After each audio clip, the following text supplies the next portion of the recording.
Good morning. Good morning, Will. How are you?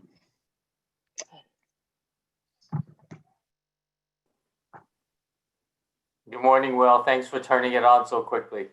Sure. YouTube looks good. Well, I don't know what it looks like because I haven't been to the YouTube link. Have you, Joanne? No, not yet. Okay. Well, I understand there are now almost 240 some people registered for today. So it seems our rating seems to be going up. That's Yeah. excellent. I'm so glad there's so much interest. Yeah, I think that you all are doing important work. Yeah, I saw 220 was the peak yesterday.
Good morning, Joanne.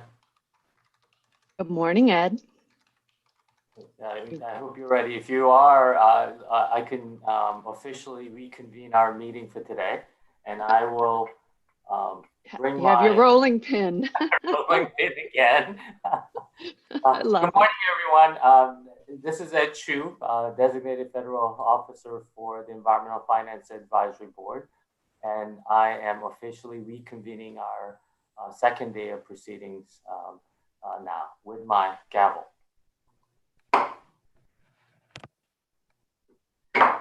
Joanne, should we, I know we have some time for opening remarks, but I think based on the conversations that took place yesterday, I think we have some follow-up and housekeeping items to do for the board members this morning. So would you like me to get started, or would you like to start this off?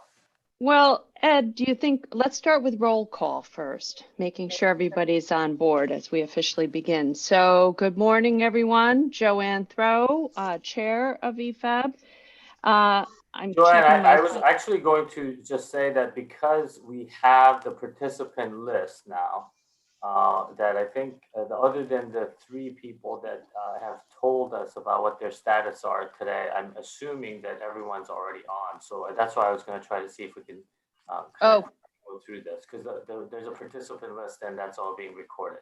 Okay, terrific. That'll save us some time. Okay. I just want to recognize that Pam Lemoyne will be here. She's just a couple minutes late. Oh, she is on already. Okay, and we're good to go. All right, Ed, go. Let's talk about yesterday. Let's do a little bit of a recap. How about that? And then set the stage for today. Yeah, sure. I think yesterday we had a lot to cover in such a short time. And I know many of the new members, I think were not only trying to get accustomed to how we're working, but also really trying to catch up on a topic that they really weren't part of the deliberations at the last meeting, the Opportunity Zone. So Joanne and I thought that perhaps we should do sort of a process check, and I'll talk about the disposition of what the Opportunity Zone topic is going to be for the meeting, and then also talk about the rest of the day today, because we have 3 additional charges that we'll be discussing at the after the presentations this morning from the Environmental Finance Centers, as well as the Water Infrastructure Finance Center at EPA. So let me just say, just start off by saying that as you have all seen the standard operating procedure, and I think we've talked about this during our onboarding of the new members in August, as well as I briefly went over it yesterday, but it was very brief because I had assumed that we have all been very familiar. But I think the standard operating procedure, as with any kind of procedural document, it does not really resonate with many of us until we actually put it in practice and use it. And Opportunity Zone, and as well as the charges that we'll be talking about today, I think it will be a good, particularly for the new members, a good way to kind of see how the procedures work. I also shared with you a caveat yesterday morning, which is that the charges that are being discussed, Opportunity Zone issue yesterday and the 3 today, were charges that were developed and also presented and discussed at the previous board meeting, which many of you are not a part of. So I think this is this is sort of a unique situation in the transition, that our operating procedures does not really address specifically. So I will kind of share with you that all 3 today and the Opportunity Zone yesterday are already in, for the SOP number 1, which is a charging process, already in step 3, which is, there's already been a lot of discussion about them. And now we're at a stage where, as Joanne did with all of you yesterday, that we're at a stage where we're charging a small subgroup of board members to further not only refine the charge, but also work with the client office at EPA. For Opportunity Zone, topic, the work group will work with the Office of Policy, Kevin Wheeler's group that we heard from yesterday, and to refine the charge and refine perhaps even the products. And I know that there were discussions yesterday about whether it should be an advisory letter or a report and those sorts of things. And I kind of found that to be an interesting discussion, because usually what those are really a mode of transmission of your recommendations, whether you do an advisory letter or a report. Those come after your work group and the entire board deliberations about the charges and what you're actually going to recommend to EPA. So if there are recommendations that are really suitable for advisory letter, clearly that would be what the work group and the board will discuss. But if the work group comes back with a proposal or a charge to do much more of an extensive reporting, for instance, and further deliberations, then it may turn out to be a different kind of product. So I just wanted to share this with you, because I realized during the voting yesterday afternoon, there was discussion about whether it should be an advisory letter versus another kind of mechanism for delivery, as opposed to really about a discussion about what the charge should be and how that should be worked on. So I just want to share that observation with you. And then, of course, the three charges that are coming before you later this afternoon are also in that category. They're in, as I believe, to be there in step 3, because they've already been discussed and vetted. And then between last meeting and this, the board members who were assigned and decided to be champions for those 3 charges have done some work between meetings to refine the charge, and now they're ready to present it to all of you, many of the new board members, so that you can decide whether or not you would like that to move into step 3 and continue further discussions with potential client offices, and how that work gets done is something that we'll be talking about later in the day. Joanne, did you have anything else to add, or should we? Yeah, I just a couple points, Ed. You explained that very well, and I think today we'll work through that process. But EFAB can not only just deliver, working on a charge, we can deliver a report, certainly. We can do the advisory letters, but in the past, we also can just do a consultation. We can do a workshop. We're not that limited. We just have to be able to refine the charge, make it applicable to our mission, as I mentioned yesterday, and also that connection back to EPA and having an office work with us. So this is very important as we move forward. And I think there was just some questions also as we go forward today, thinking about who may be on work groups. Now, there is no requirement that everyone must be on a work group today. If we decide to move forward with some of the charges that are being discussed, hopefully members could decide today that one or more interests them and they want to be part of it. But certainly you're not required, you're encouraged. And today would not be the only day. As we think through what this means for EFAB, we have a chance after the fact to decide where our expertise lies and where our interest lies to support a charge. So I just wanted to add that. And again, we can go through this more today with the new members. And certainly I'm always a resource to talk about things that have been done in the past and clarify for anyone who's interested. So with that, let's get going. Just like anyone, I have a parent, so sometimes you feel comfortable talking to mom, dad, so please feel free to contact Joanne or myself if you have any concerns or comments about FCC or any questions at all. And I would encourage the new members. Ed, we can't hear you. I'm sorry, everyone's wincing, so I assume everyone else is having this challenge. Something's going very wrong with your audio. Yes, thank you, Margot. So do you hear it, Margot? Do you hear it on mine as well? Or just? No, yours is fine. It was just Ed. It's like alien voice. Yeah, it happens to him occasionally. Ed, so yeah, I'm Sounds like he's wincing. from That's- another planet. All right, so you know what? Sign on and get back on. So Joanne, please, hold on for a second. Okay.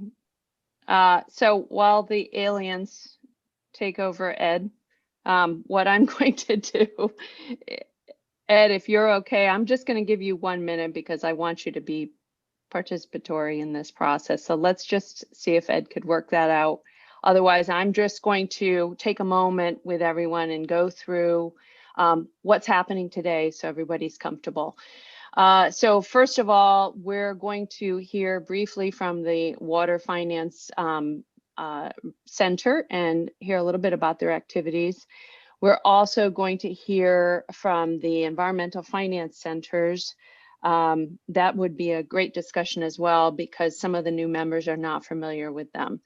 We're going to go through the proposed charges that Ed was talking about earlier. We'll have a very short break again, just like yesterday. Sorry, everybody, but we'll just keep this to about 10 minutes for a break. We will talk about some old charges and get some feedback from EPA on a few previous charges. We'll have public comment. And again, today, Ed and I plan to end right on time. So with that, Ed, I'm going to proceed. Can you hear me? Oh, that's so much better. Yeah, Yes, the only please. one thing to add, Joanne, to what you just said was we have 2 public commenters. I don't know if you mentioned that while I was trying to get back I on. didn't say 2, but yes, 2. And each one will have 2 minutes to talk. All right. With that, Ed, if you're okay and aliens are all gone, we will get started with the introduction to the Water Finance Center. And I'd love to be able to, I know we only have 5 minutes each. I want to introduce Raphael and Sonia, but I want to encourage everyone to go to their website. There's so much information on the Water Infrastructure and Resiliency Finance Center's site, and they are growing by leaps and bounds, doing such great work. And, you know, I really do encourage everybody who's listening on YouTube to check out the website, a great resource. And with that, I want to start with Raphael Stein. Raphael is a division director with the Office of Water, and he heads up the Infrastructure Resilience Finance Center. With that, Raphael. Thanks, Joanne. Can you hear me okay? Yes, no aliens. All right. Yeah, I was probably the only person who wasn't wincing when Ed was coming through as an alien, because that's how he generally sounds to a lot of us now. But seriously, Ed asked me to give, I'm going to try to go very quick to turn it over to Sonia, who really is going to get into some of the specifics as to what what WRFIC, or the Water Infrastructure and Resiliency Finance Center, or as we like to call it, the Water Finance Center, really does. But let me talk a little bit about organization so that everybody has a sort of a better sense of how things fit at EPA. As Ed mentioned yesterday, the EFAB program is housed in the Office of Water, specifically in the Water Infrastructure Division that I lead. The Water Infrastructure Division falls within the Office of Wastewater Management in the Office of Water. And it's one of 4 sort of line offices. Another one is the Office of Groundwater and Drinking Water. So I guess the question is, how did EFAB end up in WID? And it really goes back to the placement of the new WIFIA program.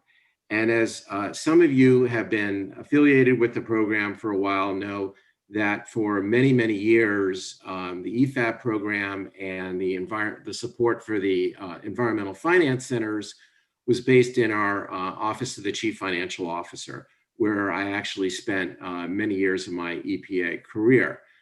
Back in 2014, after Congress authorized the WIFIA program and we started to consider standing it up, the decision was made by the administrator to place the WIFIA program within the Office of Wastewater Management. And the reason for that was simply that was where the sort of the critical mass of our public finance experts at the agency were located, because our division houses the Clean Water SRF program, which at headquarters, which is, as most of you know, is the older and larger of the SRFs.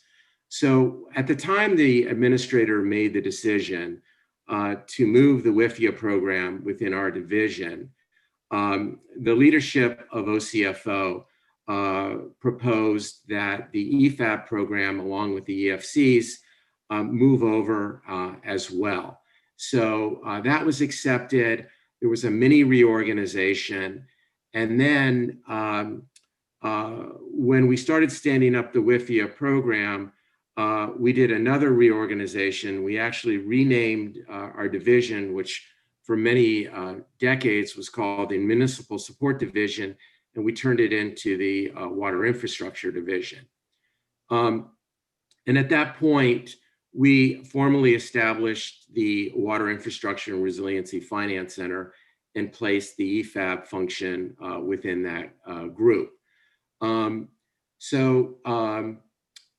last thing I want to say before I turn it over to Sonia, who leads our WRFIC group, is some of you may have seen in the trade press that there's going to be potentially another reorganization. The agency is moving to essentially spin off the WIFIA program. It, quite frankly, has grown by leaps and bounds. I think a lot of you may be familiar with the massive amount of deals that we've done in the last couple of years.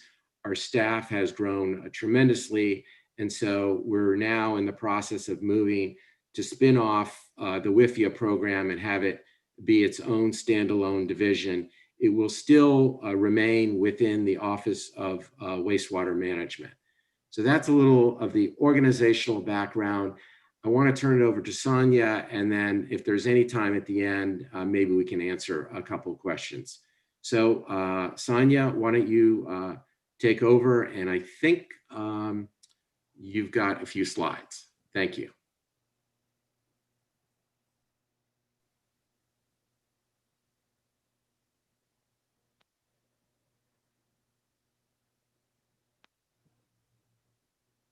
We can't hear you, Sonia, or maybe it's just me. No. Nope. Can't hear. Sonia? Let's see. All right, here we go. Can you hear me now? Yes, there you go. Everything changed. I don't know what happened. I did a test right before this, but thank you so much, Raphael, and thank you, Joanne and Ed. As Raphael mentioned, I'm Sonia Brubaker, and I lead EPA's Water Finance Center. And it's nice to see so many familiar faces, but if you're not familiar with me or with the Water Finance Center, I'm going to give a real short overview on kind of who we are and what we've been doing. So our Water Finance Center, our goal is really to provide information that local leaders can use to make drinking water, wastewater, and stormwater infrastructure decisions when they're looking to fund and finance new projects. And so, like Raphael mentioned, we are located in the Office of Wastewater Management, but drinking water is also in our portfolio, and we collaborate with the Office of Groundwater and Drinking Water, as well as our other offices, very closely to be able to do this work. And so, so thank you, Joanne. Here's our, as you mentioned, here's our website. We do have a lot of information on here on how we help local leaders. So here it is. And next, really what we a big part of how we get our information out to communities is through our Water Finance Clearinghouse. Ever since we started, we've had communities come to us with big projects that have big price tags, and the questions of how do we finance this. And so we did a lot of one-on-one work in the beginning, and then we quickly realized that this information would be really helpful to be out there for the public to be able to search and see all the different funding sources that are available for water infrastructure. So we developed our clearinghouse. And so this, the clearinghouse includes funding sources, not just from EPA, but also from other federal agencies, from states, as well as some foundations that are funding water infrastructure and water quality projects. And then the other part of our clearinghouse includes resources that that stakeholders can use to be able to plan for the funding. Because as we all know, a big part of actually getting a project done is that upfront planning. And so we have some information on asset management practices, feasibility analysis, affordability analysis, and things like that. And so, so this website, this clearinghouse, is also located on our water finance website, but it also has its own alias that's really short and easy to remember: ep.gov/WFC. But another way that we really help, help communities with these decisions, as we'll show next, is with our environmental finance centers. And so Joanne mentioned that we have 10 regional environmental finance centers across the country, and as Raphael said, we manage the grants for those, and they predate us. They've been going on for a long time and doing really great hands-on technical assistance to help communities with financial planning for a wide array of environmental issues. And so these are just some of the examples of the things that they help communities do. But this is really the on-the-ground, one-on-one technical assistance. And I'm not going to talk about all their great work because Jen's going to talk about it next. So I'll just move on to say, the next part of really what drives the Water Finance Center is you guys. With EFAB, as Ed mentioned yesterday, we manage the logistical sort of parts of EFAB, and Stephanie, who many of you probably were in a lot of communication with her, she retired, and so we are looking into to onboarding someone who could do those functions, but also with EFAB has really helped us at the center as we were getting started with focusing on priorities and giving us recommendations on things that the Water Finance Center can work on. And so there were a number of reports that were done over the past few years, and so I go back and I look at those reports every few months so that I can keep those recommendations in mind and be able to implement them, because that's the biggest part of providing advice to the agency is so that they can be implemented, and some things do take a longer period of time to implement, and so it will kind of happen maybe after your term, and that's why we like to provide updates as time goes on how we've implemented your recommendations at these meetings, because everything is public, and even when your work is done on the board, you can always come back to our website and see how the agency is using your work. And so our recent charges that we worked on are the stormwater funding and financing, and also the pre-disaster resiliency. And I'm not going to go into those because Ellen and Stephanie will go over those later. But really to focus on our recent activities, we've been quite busy over the past year or two.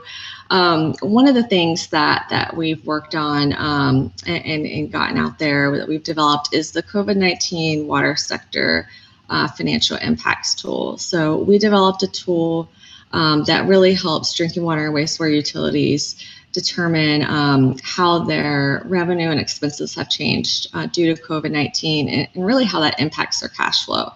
And so they can track on a month-to-month basis to be able to see what those changes are. And then it rolls up all the data into kind of an annual kind of analysis. And it really what it does is that it takes the utilities 2019 audited financial statement and then looks at kind of what the projections were supposed to be for 2020 and kind of what they are now. And so this tool is for utilities to use. We're not collecting that information, but we have been involved with the survey that is collecting information that the agency just put out to selected drinking water and wastewater utilities. That includes some of these financial questions, but it also includes other operational questions too. And so kind of with these together, we think that we'll be able to help utilities be able to determine their financial impacts and then let us know, let others know through surveys that are being done, what those really are realistically. Another big thing that we've been working on that you heard of a little bit yesterday is water affordability. We have a proposed 2020 financial capability assessment. We're calling it the proposed 2020 FCA new guidance out. And so we are looking for public comment. That closes on October 19th on Monday. We really want to hear all of the feedback that everyone has on this. It has been a long time in the making. We've had a lot of stakeholder feedback along the way, and put it in really compiled and put it into this proposed guidance that's out there now. But in the guidance, we actually have questions that we're asking kind of along the way that we're asking for feedback on, but we're also asking for general feedback as well. We're interested in everything everybody has to say. But then also a few years ago, a little bit different on the affordability front, we really focused on kind of how utilities are creating and implementing voluntary programs that help customers that have difficulty paying for water and sewer services. So we looked at a bunch of utilities across the nation and the customer assistance programs that have been developed. And so we did compile those into a document that is now a couple of years old. But we are looking at putting all of that information into our clearinghouse and updating it. So you will see some new information from that in our Water Finance Clearinghouse coming soon. We've also done a lot of work on stormwater finance. Again, I'm not going to go into a whole lot of that because Ellen will later.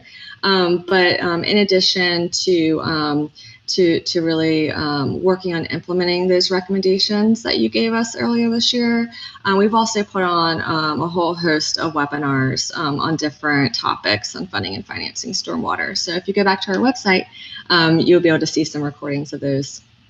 And last, financial sustainability.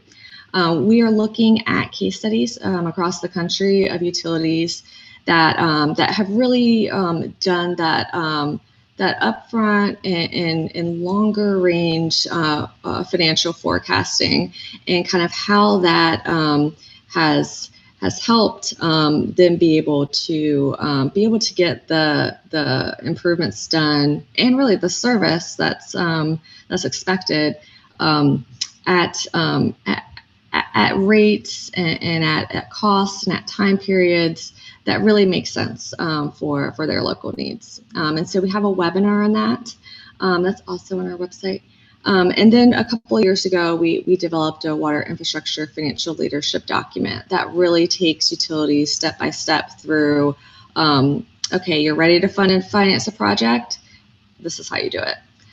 So we have some case studies also of utilities that have on how they have done that as well. So again, another plug for our website, epa.gov/Water Finance Center. And with that, I'm going to close out. Okay, thank you, Sonia. Thank you, Raphael. I can take maybe one question in the interest of time. Let's start with that. Please put your hand up if you have a question.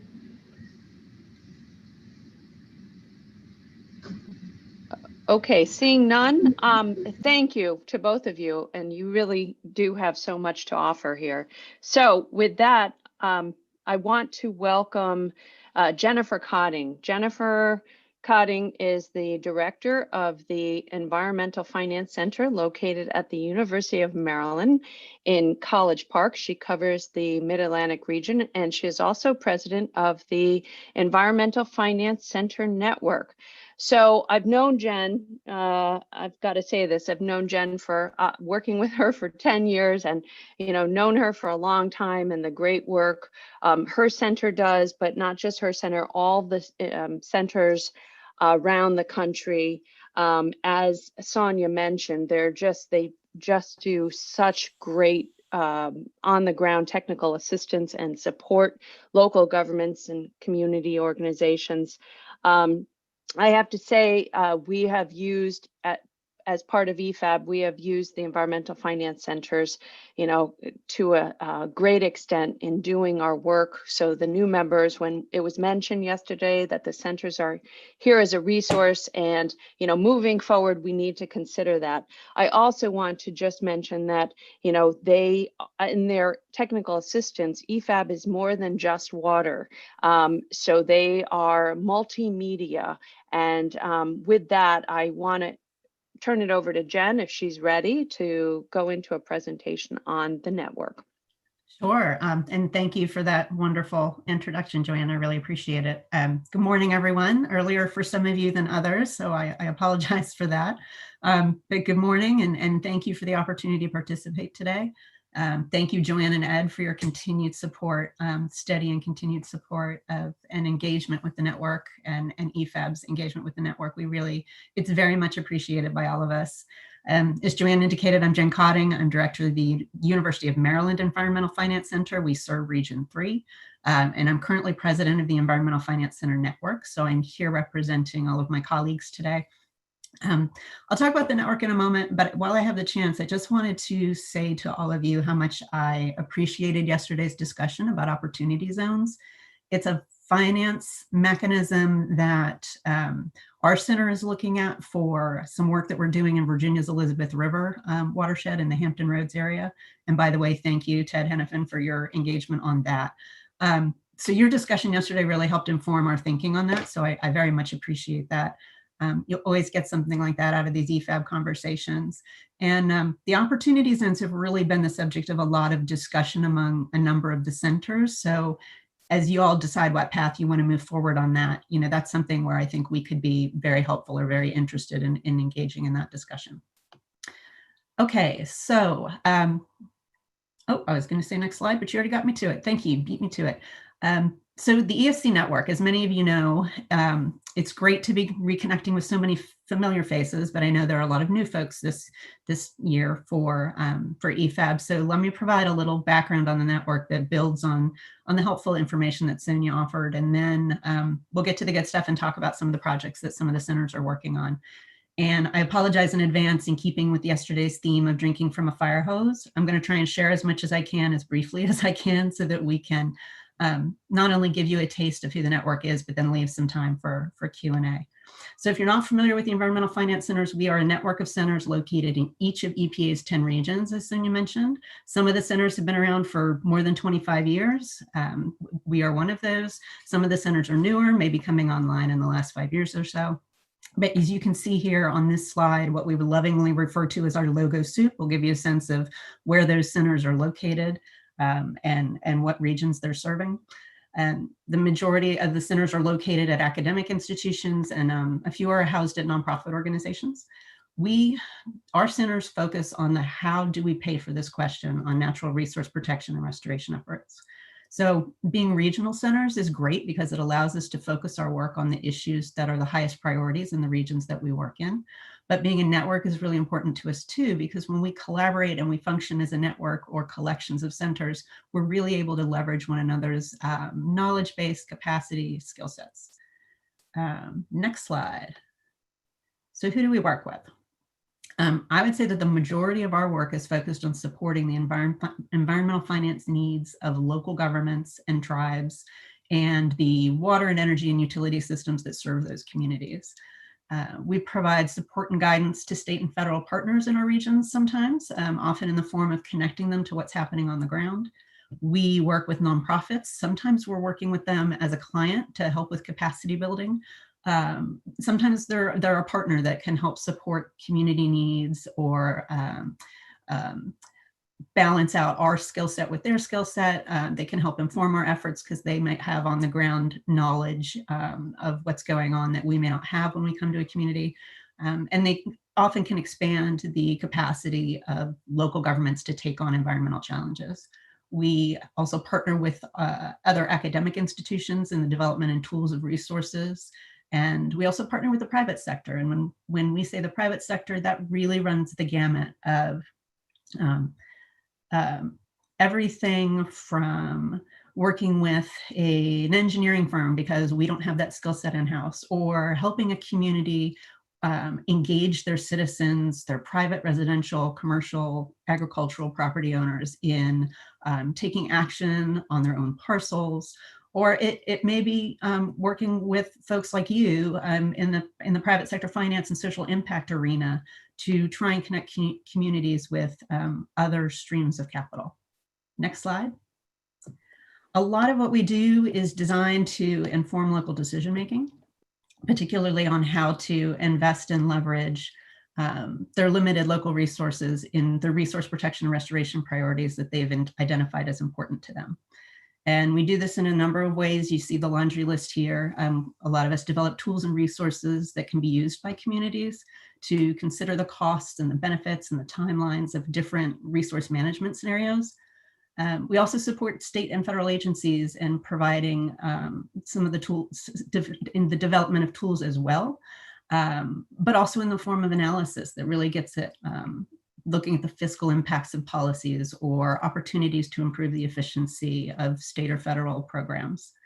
But the bulk of what we do, as I said, is really delivering direct technical assistance, really rolling up our sleeves and working arm in arm with the community or collection of communities and partners to develop financing strategies, and always with an eye to making sure that they will sufficiently, sustainably, and equitably support the projects and programs that communities want to see happen on the ground.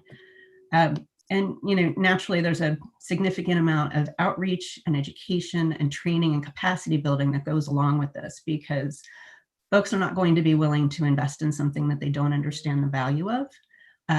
And they're not going to be able to take on challenges that they don't have the resources or capacity to address. So the outreach and education and training and capacity building really goes hand in hand with the finance. We also collectively sort of believe that there's no right answer on, that there's no one size fits all answer on how to pay for resource protection. Each of the strategies that we develop really gets tailored to the context of the community, the stakeholders, and the issues that are involved. And the most successful strategies tend to be a mix of cost-saving strategies like asset management and collaboration, different blends of funding streams, public funds, private funds, philanthropic funds, local funds, and then mechanisms for engaging the private sector, whether that be carrots or sticks or some combination of both. Next slide. So the sectors we work in, I won't spend too much time on this slide, but I did want to point out that while we are located at the Water Finance Center and we have the good fortune of working with the leadership there and Sonia and her team, and the centers are multi-sector. And again, our being regional centers enables us to really focus on the mix of sectors that makes sense for our landscape. But being part of the network, again, enables us to collaborate with our colleagues in other regions when something in our region might be out of our wheelhouse. So that's always helpful. Okay, next slide, please. All right, getting to the good stuff. Some of the things that we're currently working on, let's start with the SNEP program. This is the Southeast New England Program Network. It's a collaborative effort supported with funds from Region 1. It's being led by our EFC at Southern Maine, and also includes the Syracuse and Chapel Hill EFCs. And this network is offering training and technical assistance with a focus on sustainably financing climate resilience in Rhode Island and Southeast Massachusetts. They're working and they're doing this work on a number of levels, which is pretty cool. So at the regional scale, they're developing stormwater retrofit manual and doing stewardship mapping. And then at the watershed scale, they're looking at nature-based solutions, including the accounting and crediting of nutrient loads. And at the community scale, they're delivering direct training and technical assistance in leadership and stormwater management and low impact green natural infrastructure solutions, and also looking at pollutant load assessments and monitoring. Then we have the Work and Water program, which has proven very popular. It's a collaboration among the Wichita State and Syracuse EFCs, so Region 2 and 7. When this came about, because when talking to drinking water and wastewater and stormwater managers, when they're asked about their concerns for the future, after obvious things like budgets and aging infrastructure, they really start to talk about the concern about having a capable workforce moving forward. And so Work and Water is an effort to develop a passionate next generation of water systems workforce. The program works with high school students, and it introduces them to the great work that water utilities do and the types of high-paying, stable, and valuable jobs that are available in the water workforce. It's proven very successful so far. 100% of the school career counselors have said that the Work and Water experience was valuable for their students.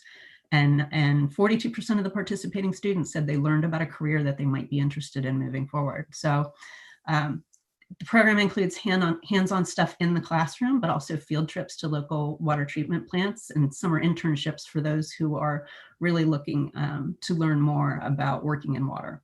And it seems like a very highly replicable program. The Wichita State EFC website has an extensive amount of additional information and resources and videos on that, if that's something that's of interest to you. And then a flagship program at the Maryland EFC that I know is near and dear to Joanne's heart, the MOST Center, is our Municipal Online Stormwater Training Center. It was designed to sort of bridge that gap in knowledge and technical and financial stormwater management knowledge and the resources that local officials and stormwater managers, DPWs, departments of public works really need to be able to have effective stormwater management programs in their communities. It's initiated in the Chesapeake Bay watershed, but the geography of the MOST Center is expanding rapidly. And I would suggest that a lot of the lessons and the resources from the Chesapeake really translate very well to other watersheds. It's a free, user-friendly, online virtual resource, offers on-demand curriculum for professional development, but also videos and case stories and tools and links to funding programs. And, all with the idea of trying to build a better local stormwater program at the community level. The center is also expanding beyond stormwater because we feel like if you're not looking at stormwater through the lens of resilience, you're doing yourself a disservice. So we're expanding our content areas as well. Next slides. A few other examples of what's going on at some of the other centers. A number of our centers work in the asset management arena. Our Southwest EFC in New Mexico has a rich history of this, and it's been collaborating with the Wichita EFC, helping agencies incorporate asset management into their capacity development strategies. As finance centers, we're really interested in asset management because, on the technical side, it improves system knowledge and emergency response. And on the financial side, it lowers life cycle costs and can inform sort of that planning for replacement or decommissioning. And then on the managerial side, it can help with staffing efficiency and long range planning, which also can help with efficiencies. So that is going on with our friends in New Mexico and Wichita, as well as with some of the other centers as well. The UNC Chapel Hill EFC is doing some really interesting stuff with revenue sheds. So much like watershed mapping, this is using mapping to examine revenue sheds, which allows sort of to consider different ways of capturing water quality benefiters and polluters into a potential revenue stream. So they've been doing this. They've been doing some work for the state of North Carolina, exploring different revenue shed scenarios. And they're using that experience to develop a tool. And the nice thing about this is it's really a one water approach. So it's considering multiple criteria, multiple benefiters and polluters, multiple sectors, multiple different types of water rates that communities are grappling with, whether that be stormwater and drinking water and wastewater. So sort of getting at that general affordability question as well. So it's an interesting tool for informing and improving local decision-making on water quality. The Syracuse CFC is working with the SUNY system and the New York Department of Environmental Conservation, to establish the New York State Center for Sustainable Materials Management. With this new initiative, Syracuse will be leading the Recycle Right New York. It's a statewide education and outreach and public engagement effort. And it's designed to reduce recycling contamination and really engage the public on different types of sustainable materials management practices. And the Region 9 EFC at Sacramento State's Office of Water Programs, they offer a really great example of how the EFCs can support state agencies. They've been providing technical and programmatic assistance to Cal State Water Board to their SAFER program, which is Safe and Affordable Funding for Equity and Resilience.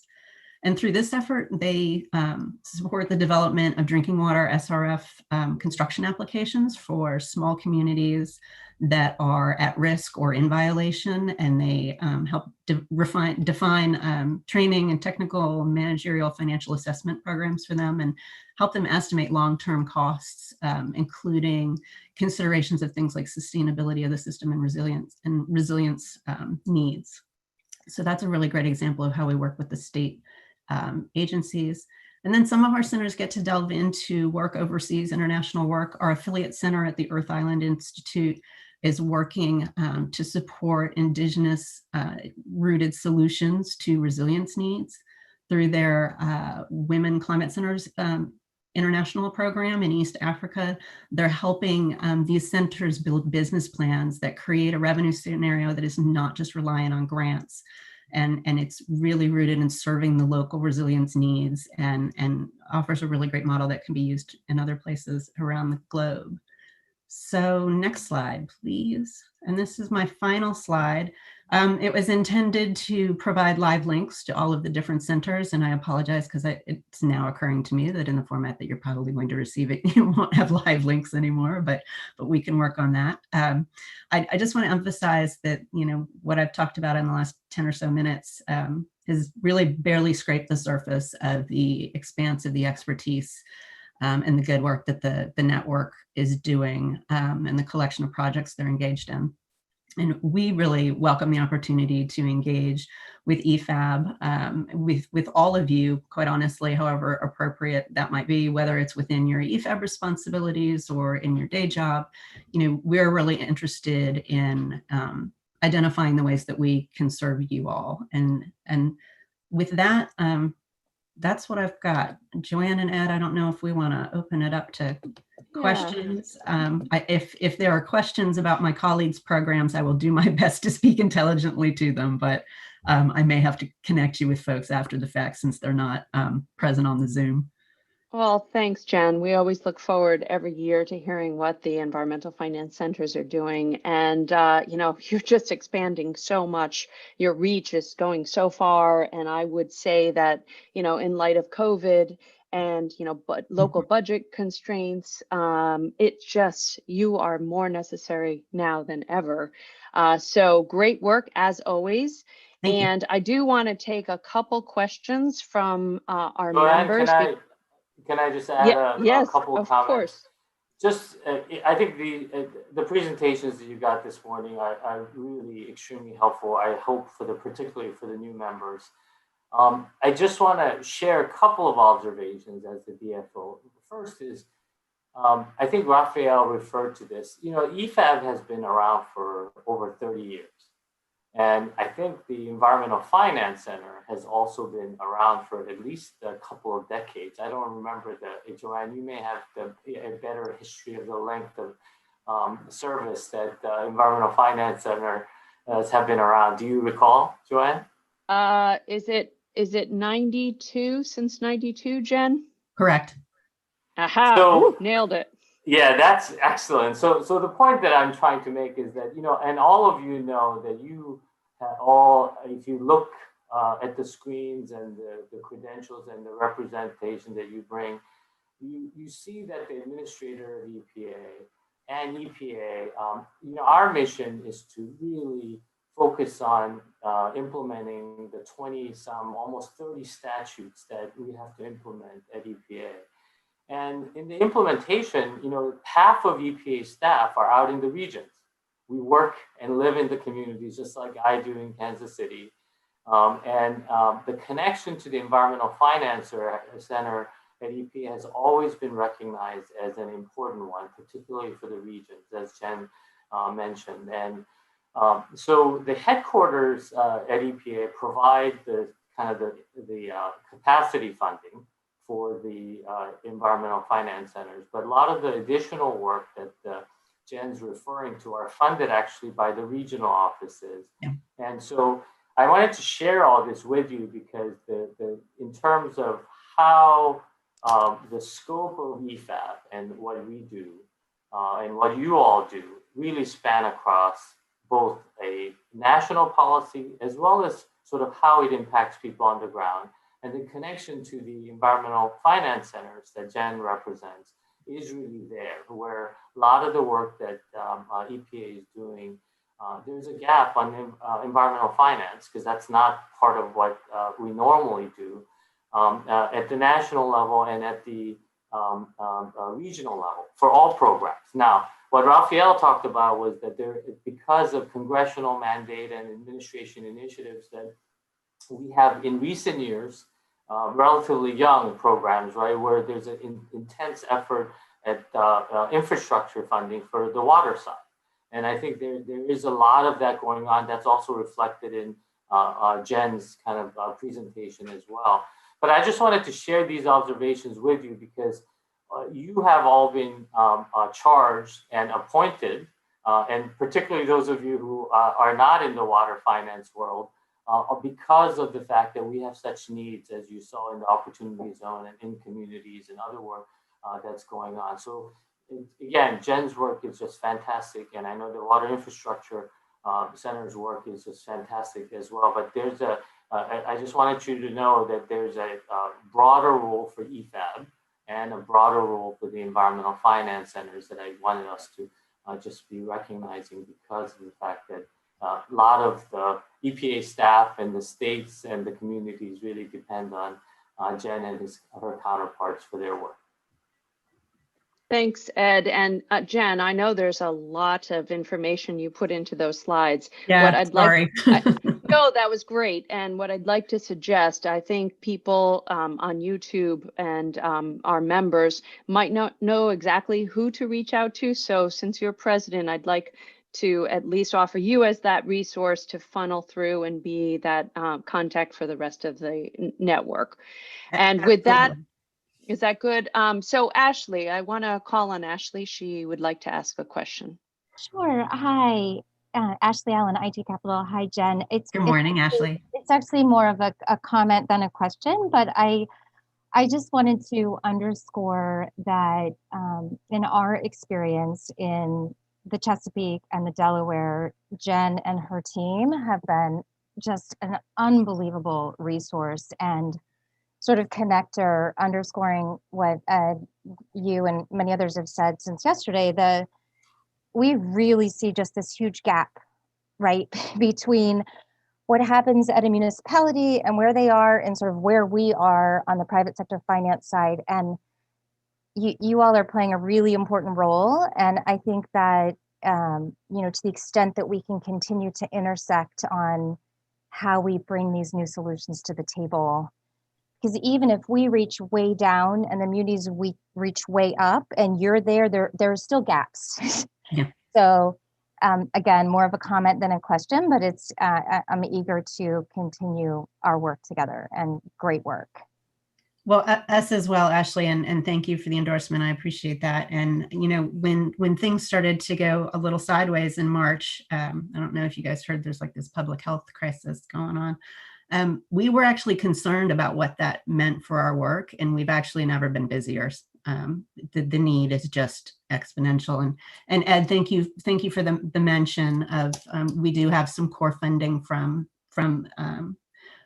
EPA, but most of the centers leverage that literally 50 to 100 times over, and so that money is very, very important for us to be able to go out and do all of the other things that we get to do. So we're very appreciative of that core funding. All right. Well, I'm going to thank you, Jen. Really appreciate it, and great seeing you. What I want to do is close out the morning and move us to the discussion of the proposed charges. So if everybody's ready, what I'd like to start with is the environmental risk and cost of capital. If Jan Beecher, Ted Chapman, and Chris Meister are ready, we're going to start with you, and everybody should have a copy of that proposed charge. Jan, who would like to take the starting role? I guess I'll get started, but you know, obviously Ted and Chris can chime in at any time. So we've had a lot of wonderful discussions around this. Before I go on, though, just count me in on as another fan of the centers and their university partnerships. I think they are an incredibly valuable resource, and I just appreciate the presentation and the endorsements. So keep up the great work. It's wonderful. So we proposed, we have various working titles, but something around risk and the cost of capital for utilities, including opportunities for innovative solutions. Where'd this idea come from?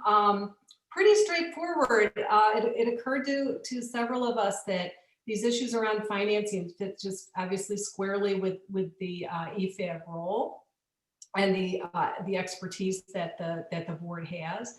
My work kind of continues in this area, and as we all know, the government's role has shifted very much from a funding role to a financing role.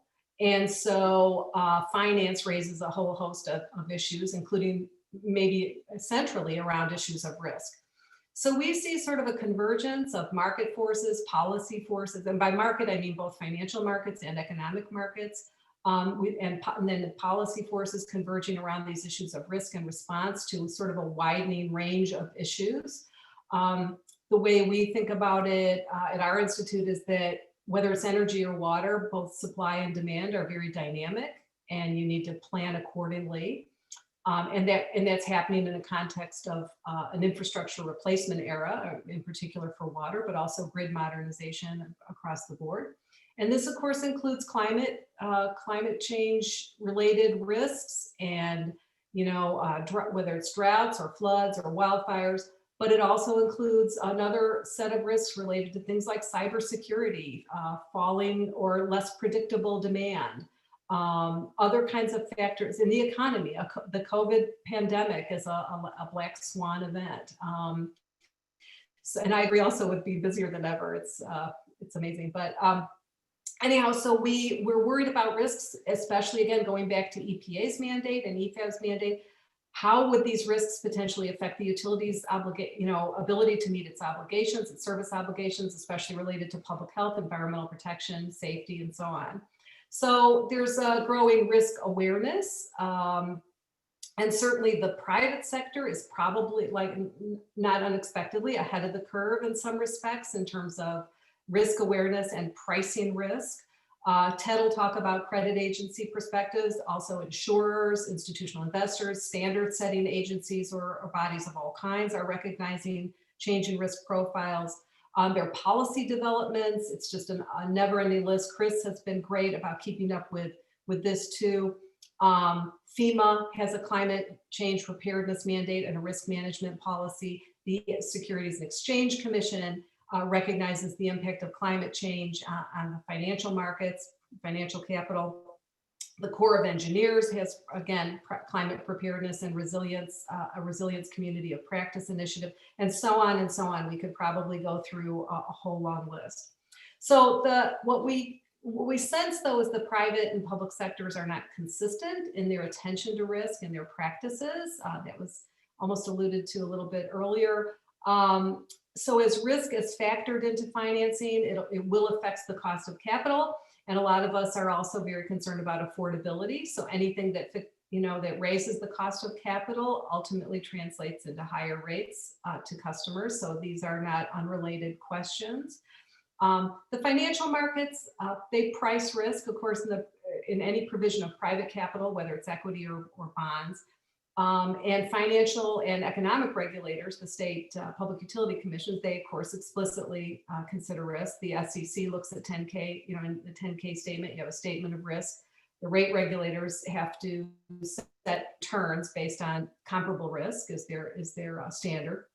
So they already think about this a lot, and increasingly will incorporate a lot of the risks we've mentioned into things like integrated resource planning, asset management, and other kinds of our capital improvement plans and that kind of thing. So the consideration of risk, though, again, is probably more variable on the public side of the house. And as we know, the public sector dominates in the case of water and public sector users. There's an unevenness in the consideration of risk. But we now have portfolios of financial products that represent different costs, and some of those reflect different conceptions of risk. But again, maybe there's not a lot of consensus around that yet. So to sort of close my part, we would suggest that prudent management of utilities and regulation of utilities calls for risk management, adaptation, resilience, all of these new concepts in utility management and planning. It aligns, having a risk perspective will align with asset management, capacity development, financial sustainability. So this is, again, an integrated way of thinking about it. We already know that WIFIA, for example, requires self-assessment and sharing of emergency response plans with EPA. So a question might be, is that enough? Could we do better? Could we do more? And so a core set of issues are around, should public financing, including financing provided by EPA or in conjunction with EPA or even by other federal agencies, should it incorporate risk assessment more explicitly? If not, risk-related incentives and risk-based pricing of public capital as the private sector might do. So we're just throwing those issues out, but I'll with those questions, I'm going to toss it to Ted, because he works on, this is his day job, is to think about this stuff. So Ted Chapman. Very good. Can you guys hear me okay? Yes, Ted. Okay, very good. Sorry. So yes, Jan, thank you. To build on what you just heard and set it up for Chris, I mean, yes, all of the above. In the financial community, I mean, I guess if you want to call it Wall Street, that's fine. It's always priced in risk. I mean, once upon a time, that risk focused on traditional financial metrics, ratios that had to do with like cash flow, cash reserves, leverage. I mean, still do, don't get me wrong. It's my experience that any investor is going to tell you that their main strategy even today is going to remain the preservation of capital plus some kind of ROI, however that gets defined. The fastest growing segment of fixed income investing is that which is focusing on sustainability and responsible investing, like actual capital R, capital I set of principles for responsible investing. Just about every major financial player in the developed world has committed themselves to these principles. And they're asking questions now more than just about cash flow, cash reserves, and your debt. They're asking about environmental stewardship. They're also asking questions about how your organization, your company, your local government treats people, internally like your employees, externally like your customers and your community. And they're asking these questions to corporations. They're asking them to local and regional governments, because those are also factors that are viewed as potential areas of risk or even potential areas of strength. But if it's a risk, again, how does Wall Street factor in risk? It's your cost of capital. I mean, my company does it right there in your bond rating report. There's going to be a discussion of the environmental, social, and governance strengths and weaknesses, along with the traditional financial ratios and financial metrics. And I think the problem, or at least the opportunity, is that the US is behind in a lot of ways. I mean, the European Union, they started compelling publicly traded companies to include climate risk management in their continuing disclosure. Corporate America has embraced that. state and local governments are way behind, and most community drinking water systems in the US are municipal or maybe at least publicly owned. And there's no single uniform set of like best practices for muni disclosure. Munis don't produce, for example, quarterly 10Ks, they don't have earnings calls. Publicly traded companies will produce an audited set of financial statements 30 days maybe after the end of the fiscal year, maybe 45 days. And the 10K is doing an increasingly really good job of including those ESG disclosures. Munis have a goal of 120 to 180 days, meaning that your current budget year might be halfway over before I get the audit from the previous fiscal year. And there's no requirement to disclose climate resilience, any of those ESG factors. And there's some local governments that aren't even using GASB 34. And that was implemented, Statement 34 was implemented like 20 years ago. So in that vacuum, market forces, to Jan's point, are trying to do the work. They're just going to look at a map sometimes and say, oh, your city's along the Missouri River or the Gulf Coast or the southern tip of Florida. And guess what? Somebody out there in the financial community, in the absence of better information or perfect information, is going to think you're more risky. And so what do you think is going to happen the next time your community needs to debt finance a project? Now, you're going to hear a little bit later this morning a report back on a project that EFAB completed last year about pre-disaster resilience. That project focused on improving the mindset for communities to try to identify financing and funding options. But anybody can be vulnerable to any type of peril, meaning it doesn't have to come from, if the wildfire was attributed to climate-driven drought, or maybe you say it's because of a beetle or faulty electric transmission infrastructure, vegetation management, whatever, it's agnostic. The community needs to realize that something bad could happen to you, regardless of the root cause. And ultimately, that report, the bigger picture, bigger takeaway was, it's almost always the lower cost option to implement whatever reasonable steps you can do beforehand than to rebuild and replace after the fact. And so I think another reason why Jan and Chris and I think this is the perfect time to act. As Jan just said, OEA, the America's Water Infrastructure Act 2018, it's asking all these communities to think about what are your areas of vulnerability, come up with an emergency response plan. Now, don't think of it as like, I got to check off a box for this unfunded mandate. I'm going to put it in a file cabinet, and 5 years later, when I have to do a refresh on it, I'll worry about it at that point. So, I mean, get communities to start thinking about, like, you've got these action plans. You already know what those areas of opportunity are. Maybe they were already in your capital budget. Maybe it made you rethink your capital budget, but at least you're rethinking it. At least you're doing something, hopefully turning that into action. If you equate that to climate risk management, it's not just a punitive thing. If your utility is doing well, like some of the people in this virtual room, Denver Water, SAWS, some of the other best-in-class utilities, your borrowing costs are probably already reflected in a good way that you're better off than peers. The problem is the typical utility manager is just going to shrug and say, Ted, I practice good environmental stewardship every day. All I do is wake up and go to work. I am an environmental steward. That's in my wheelhouse. That's my business model. And to that, I would say, yeah, agreed. Everyone in this virtual room knows that, but Wall Street doesn't necessarily know that because, again, even just the starting point of disclosure and sharing that information, that's a massive area of opportunity. And I think that's exactly why this Environmental Finance Board was created. Find a way for communities to stay in compliance with public health and public safety mandates and do it in an economic way. You probably saw just a couple of days ago, the White House released an executive order, and it talked about, I think it was called Modernizing America's Water Resources Management and Water Infrastructure. But right up front, it reaffirms that the goal is to, quote, efficiently and effectively improve our water resource management, modernize infrastructure, prioritize the availability of clean, safe water, and reliable water supplies. I mean, you can read the EO for yourself. I'm not aiming to disavow anyone of your political persuasions or anything like that. But even reading that, I didn't find anything in there that alters policies that are already in place, like WRDA or WIFIA or OEA. All this project, this proposed charge aims to do is build on that, establish at the very least some best management practices and disclosure, and provide those opportunities for utilities and utility managers to kind of reach across the other side of the proverbial table and say, oh, financial community, Here's what I do. Tell me about how you are going to reflect that in your cost of capital, in my cost of capital. So with that, I've blabbed on a little bit long. Chris, maybe you can be our closer on this one. Thank you very much, Jan and Ted. Jan and Ted have both set forth the opportunity for EFAB.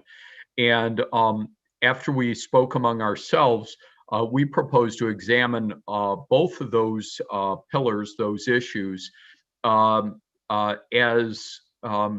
both opportunities for EPA to build upon EPA's enviable record in financial innovation. I think I was glad that Jan opened with the difference between financing and funding. In the public sector, there is a tendency to mix those, and to there's usually a lack of understanding that financing presumes paying back and some sort of return. But I think that just within the past month of September, another federal FACA, like EFAB, working for a financial regulator, the Commodities Future Trading Commission, the CFTC, they put together a FACA subcommittee, the Climate-Related Market Risk Subcommittee of the Market Risk Advisory Committee. And it was under the sponsorship of one of their commissioners, Rostin Behnam. We'll call it the CFTC FACA. But on September 9th, they issued a 160-page report called Managing Climate Risk in the U.S. Financial System. Now, it was the first of its kind report by a U.S. governmental entity. And I think from a credibility perspective, the CFTC FACA had 34 professionals, much like ours, but from banking, asset management, insurance, a credit rating agency, agricultural and energy markets, data providers, environmental groups, and academia. And they voted unanimously to adopt the report. And I think it's noteworthy that Cargill, Citi, JP Morgan, Morgan Stanley, the Chicago Mercantile Exchange, CME, ConocoPhillips, Vanguard, and BNP Paribas all submitted public support letters that are posted on the CFTC website. And they considered a wide variety of sources, including one that caught my attention. In January 2020, Larry Fink, the CEO of BlackRock, which manages nearly $7 trillion worth of assets, wrote to his investors, and I'll just quote, "We are on the edge of a fundamental reshaping of finance due to climate change. And in the near future, sooner than most anticipate, there will be a significant reallocation of capital." And while the bulk of the CFTC FACA report really focused on derivatives and commodities and regulation of that sort, I think I'll just highlight two points. Climate change poses a major risk to the stability of the U.S. financial system and its ability to sustain the American economy. Again, not our words, but the words of a federal financial regulator, and that highlighted the words of a $7 trillion participant in the financial capital markets. And financial innovation is required not only to efficiently manage climate risk, but also to facilitate the flow of capital and help accelerate the net carbon zero economic transition and increase opportunity. I think really to the newer members of the of this board, US EPA has this extraordinary history of impact in financial innovation and meeting its public policy goals, on both its longstanding encouragement to promote accessing the capital markets for capacity expansion through leverage of the state revolving funds, a structure that is traditionally AAA rated and has that great intersection of federal, state, local, and the private capital markets. And I think you just heard of the success of WIFIA, the Water Finance Center, and the regional centers. And I think what the opportunity that EFAB has, and I think it's timely, and again, it was not just one commissioner of the CFTC. There was a commissioner of the Securities and Exchange Commission that in September was in the New York Times. Commissioner Allison Heron-Lee was also highlighting these issues. But I think what we have, as Ed pointed out, this board has a 30-year record. Over the past year or so, EFAB passed its 100 report mark. We have these extraordinary assets, not just with the volunteer commitment of all of you and the depth of your knowledge, but also the resources and the leadership and engagement through Ed of the administrator's office. And I think what we have the opportunity, and I would suggest, if it's the consensus and if Ed and Joanne think it's appropriate, that perhaps we could pursue this charge in the context of the CFTC report and the issues raised by the Larry Fink BlackRock letter. And just in that report, some of the issues that they raised, which I think are not only ideal for this group, but is right in the strike zone of EPA and its success with the SRFs and WIFIA. And I'll just read some of the opportunities. Insufficient investment opportunities, catalyzing the private capital markets, reducing exposure to climate-related risks through existing instruments, the creation of new instruments. So, so the three of us would ask all of you as our colleagues that we collectively use the depth and breadth of our experience to provide recommendations to US EPA to build upon US EPA's enviable record of environmental financial innovation with respect to water, and then open the door to the potential goal that was highlighted by Ed in our last meeting of expanding this record of success to financial solutions for environmental challenges involving air and land. Any questions? Okay. Well, hold on. So we are a little bit off on time, and I am going to make all of the members mad because they all want to engage in a very long dialogue. But I to be able to hear all the charges. So Chris, Jan, and Ted, you did a great job.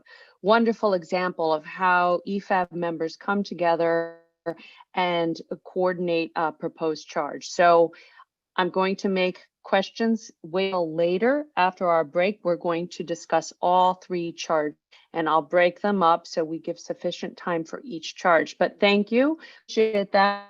What I want to do is Craig Holland and Ted Finn to give an update on the stormwater credit trading.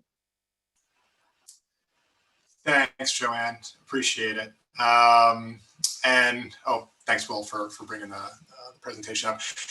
In the interest of time, I probably won't go through the whole presentation. So let me just give sort of a brief overview of what we're talking about today. So most stormwater markets these days are a product of community lobbying of their regulator, not the regulator suggesting the approach in sort of a proactive way. So we'll talk about the Washington, D.C. market. It's the first of its kind in the world. And really the example that other communities, are looking to as they create their own markets, and that market was the brainchild of water quality experts and permit managers at the district's Department of Energy and the Environment, which is the agency that manages the district's MS4 permit. And there are efforts underway to create similar markets across the Great Lakes region and along the West Coast. And again, those efforts tend to be instigated by local nonprofits, water utilities, or other community groups. And since all of these markets and the policies that underpin them are codified within NPDES permit language, it strikes both Ted and I that EPA should have a guide for regional and state regulators to take a more active role in exploration of this tool to help communities.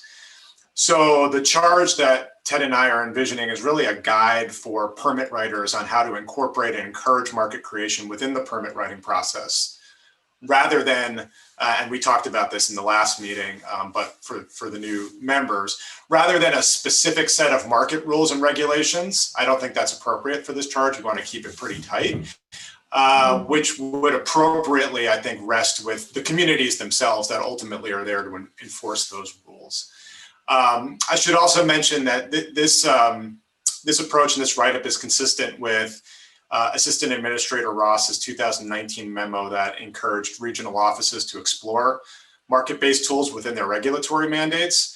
So the idea here is a stormwater trading market, is really it's a concrete example of that goal, and I think EFAB is uniquely situated to deliver recommendations to the Office of Water, who we think would be the right office to sponsor this work around this concept. So, Ted, anything to add? No, I think you've got it, Craig. I think this just is a really, if you can go through a little bit of the presentation, it does sort of put it to easy to understand what we're talking about. I think as far as creating that market and how it's built into the permit is a much I think broader way to make this an impact across the country. So yes. Okay. And the other thing I'll say, you all received a research report from American Rivers that Tracy sent out, along with all the other materials that you've received, and I'm sure you've read all of. We got a lot of information that gets thrown at us on this board. And I'd encourage you to read that. This research that we would conduct would really build on sort of the great work that a lot of communities and other NGOs are doing around the country. And so I think we are uniquely situated as a board to really help with this very sort of narrow focus of providing recommendations and information specifically to the regulatory community.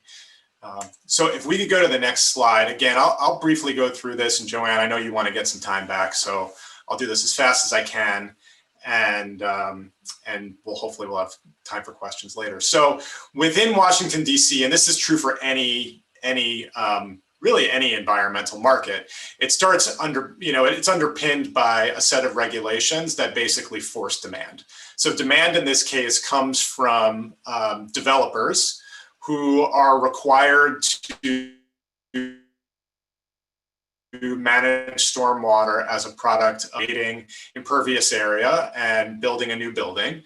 And the rules that came into effect in DC in 2013 were quite stringent. So basically, any building that is built that is over 5,000 square feet in footprint is going to have to manage the stormwater with a capacity to the 90th percentile storm event. So in DC, that's 1.2 inches over 24 hours.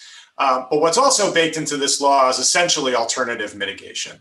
It created a market that allowed those developers to purchase credits. Credits are denominated in 1 gallon of retention managed per year that they would buy on an annual basis as an offset from whatever their obligation would be under this rule.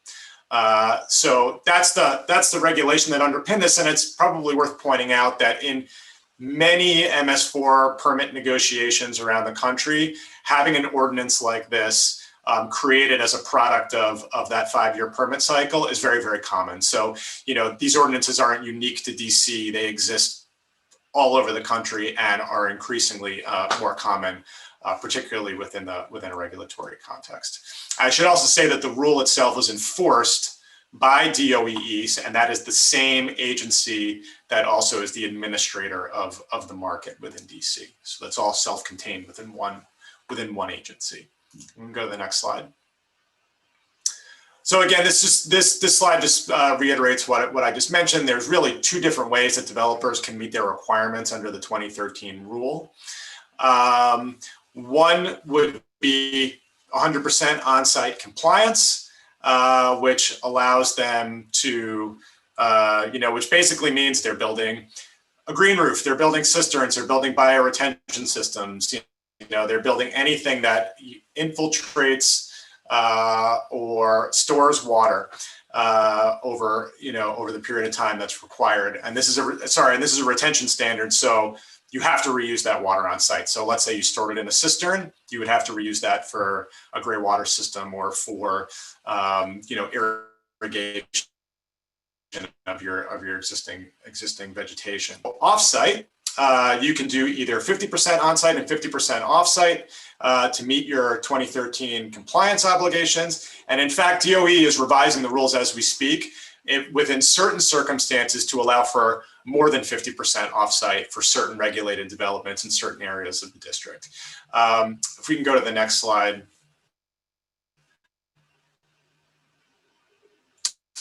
So let's see what this looks like in practice.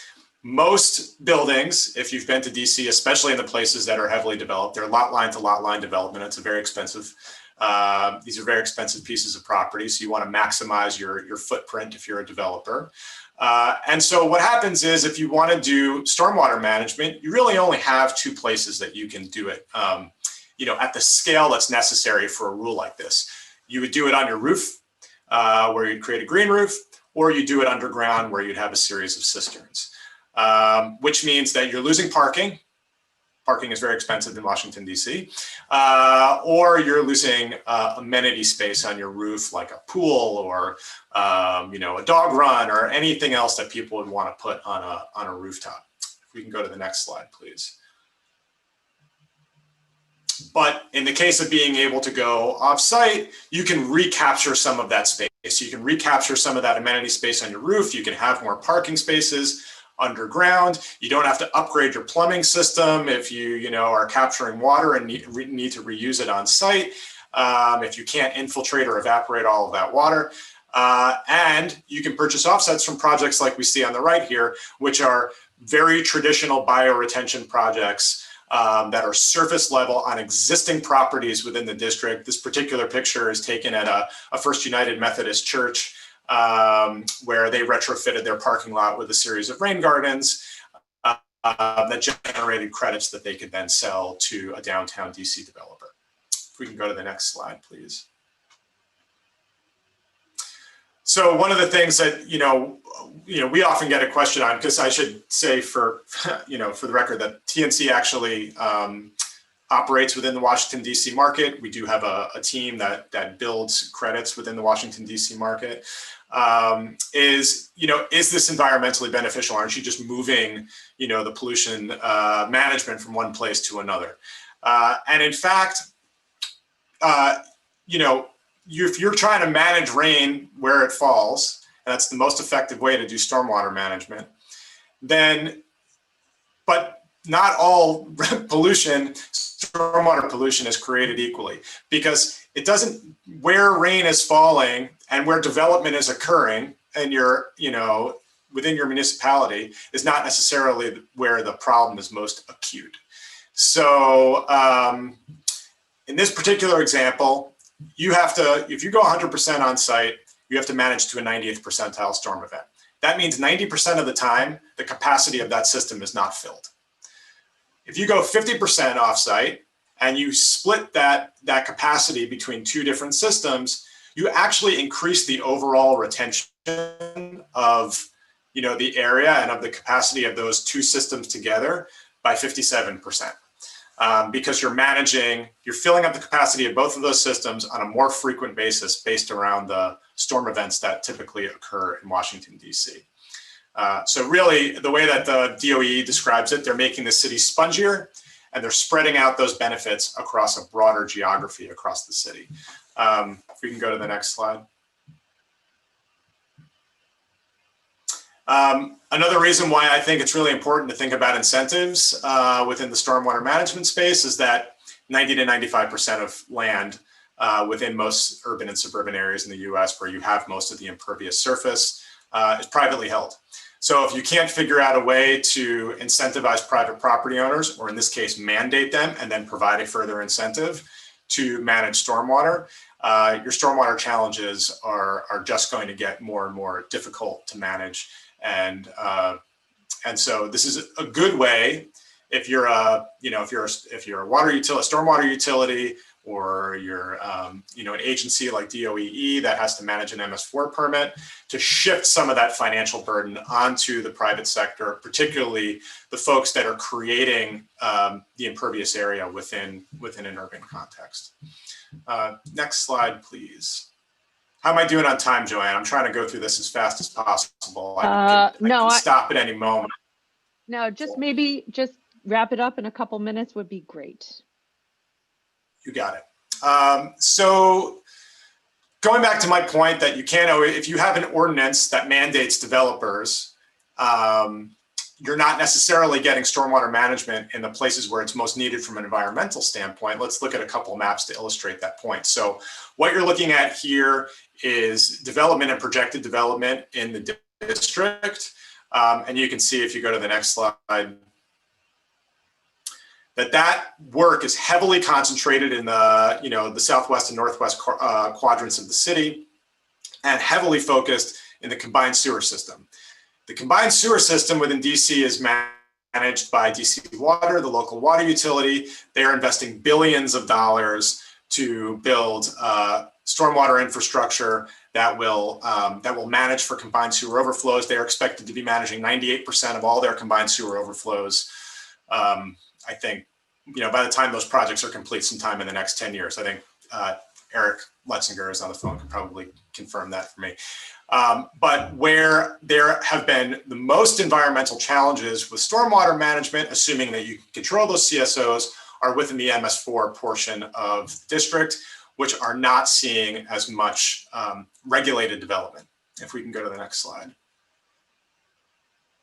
Furthermore, if anyone's been to DC, they know this to be true, that if you look at the census tracts within the district, you have very, very wealthy areas that tend to see a lot of park development and green space development and other investment in public amenities. And then you have parts of the district that receive very little public investment in green space and amenities. And they also happen to be in the places that have the most acute environmental challenges in terms of heat island effect, in terms of water quality challenges. The Anacostia River, which is in the southeast part of the district, is the most polluted of the three watersheds within the district.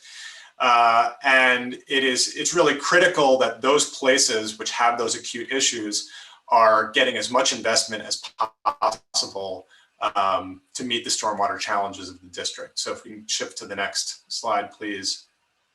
So again, these are the sewer sheds. You can see those areas in blue, which are the poorest sections of the district. They are in the MS4. They're not in the combined sewer system. They're not receiving that, that development pressure. If we can go to the next slide. And so effectively what you want to see is the larger oval would be ideally your source of supply for the market, where you have space to develop cost-effective infrastructure. And your smaller oval in the combined sewer system is your source of demand. That's regulated development that wants to maximize their space, and where stormwater retention projects, once the tunnel project is complete by DC Water, might actually be redundant from a water quality standpoint. You know what, I will end there, Joanne. There's a few more slides, but you guys have copies of this. Tracy sent it out. And again, in the interest of time, I figured we should move on. Craig, thank you. I appreciate that. And thanks to Ted Hennepin working closely with you on developing that charge. And I'm going to keep Ted Hennepin on the hook and connect him with Eric Rothstein. So I don't know which one wants to take the lead. Eric, maybe? Yeah, there's a theme here. I'm just backup for both of them. I love it. Okay, well, I don't have any slides. I guess this charge proposal, in some senses, reflects experience. Before I started working on a different charge, I was sort of like Craig. I looked young and was enthusiastic. I did a charge, and look at what's happened to me now. And I guess that's to a point, which is that charge that I worked on earlier on regionalization taught me very much through the very patient and helpful support of EPA staff to be really focused on what it is that the charges should be addressing. And so maybe what I should start with talking about is what this charge is not intended to deal with. So as Sonia mentioned in her presentation, EPA has put out a new, posted on the Federal Register, basically a new guidance on financial capability assessment. That financial capability assessment guidance is often referred to as the affordability guidance. This is not that. And this is not intended to provide further commentary on that. There is a public comment period about that. And importantly, that financial capability assessment guidance does not speak to the issues around affordability. It really does address how communities are can evaluate their financial capability to finance infrastructure, and in some senses, how a community addresses its local affordability issues is not at the, it certainly is not at the center point of that financial capability assessment.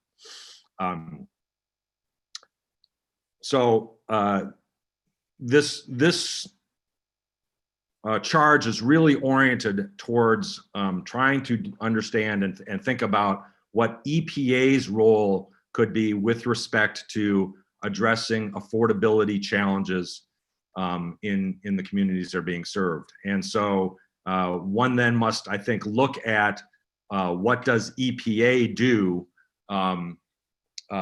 in respect to how individual household customers are charged for water and wastewater services. And again, one of the other things that this, I think, charge does not do, it does not speak to state and local regulations and legislative requirements related to rate setting, the permissibility of customer assistance programs, and so forth. Those are also critically important considerations when addressing affordability of service in individual communities, but again, does not necessarily fall within the rubric of EPA's activities in terms of price setting and so forth. So where does EPA come in is, I think, somewhat indirectly and yet significantly. So EPA impacts communities, if you will, costs by virtue of its financial support, and also in terms of the kinds of technical assistance that we heard about today through the environmental finance centers, the various resources that we've heard a lot about today. And so this charge is intended to think about EPA's role in that context and ask some of the basic questions about what EPA might be doing. When one starts to think about water service, as I think the industry is, somewhat differently than it has historically. Historically, water service has been thought of as measured through water meters and as drops of water that are provided to customers. And I think in particular with the challenges with water affordability that have risen over the last couple of decades, and certainly amplified by the ongoing pandemic, and previously to that, the issues that were raised, for example, with the Flint water crisis, there is an increasing recognition that water and wastewater services are fundamentally about protection of public health. And when we think about that as a change in how water services are defined, then there are a host of implications for what that means in terms of how how utility revenue requirements are determined, what is funded through utility revenues, how those revenue requirements are allocated, and fundamentally how they're charged for. And EPA's indirect influence has some significant impact on those sorts of things.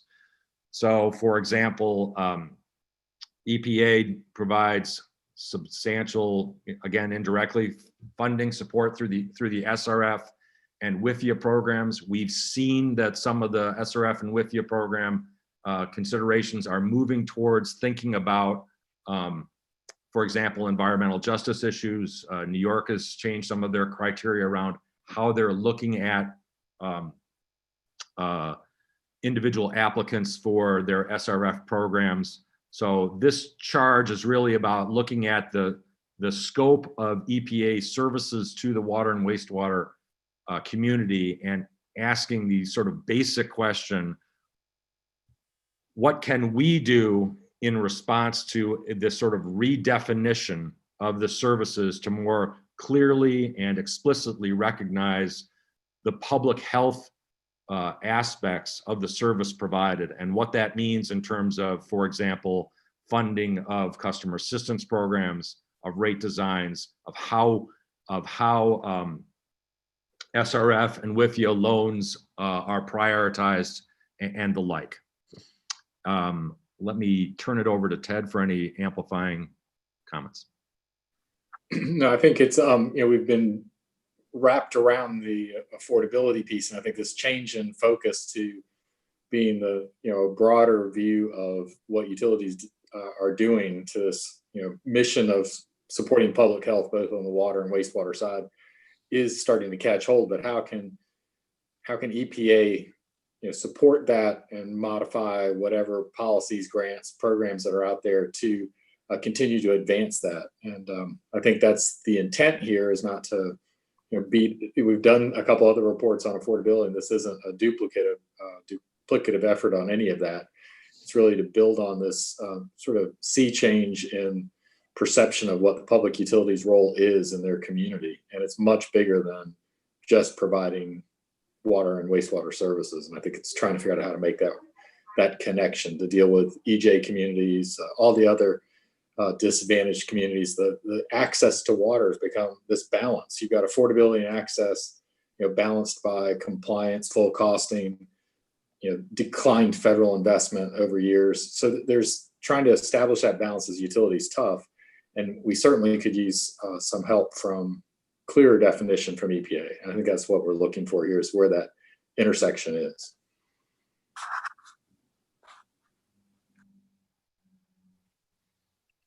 Okay. Eric, Ted, Sure. thank you so much. Appreciate it. Eric, anything else that you No, I want to want to add? give you back some time. Want to get you back on time. Yes, thank you. I appreciate that. And Eric, I did notice that you actually win the COVID beard contest among the members. Haven't seen you in a little while, so yes, you definitely, I don't know, Bill Stannard might be right behind you, but all right, well, here's what I propose we do, if Ed is okay with this. I want to give a little more than 10 minutes. I know people have been asking, well, they want a little break, a little more than 10 minutes. I'd like to reconvene at the scheduled time, but bring your questions, be ready to jump right in. Ed, are you okay with us taking a little bit longer break? Absolutely. Okay, 1:05, be ready to start, everyone. And thank you to all the presenters. Those are great charges. I look forward to the next conversation. Enjoy your break.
All right, everybody.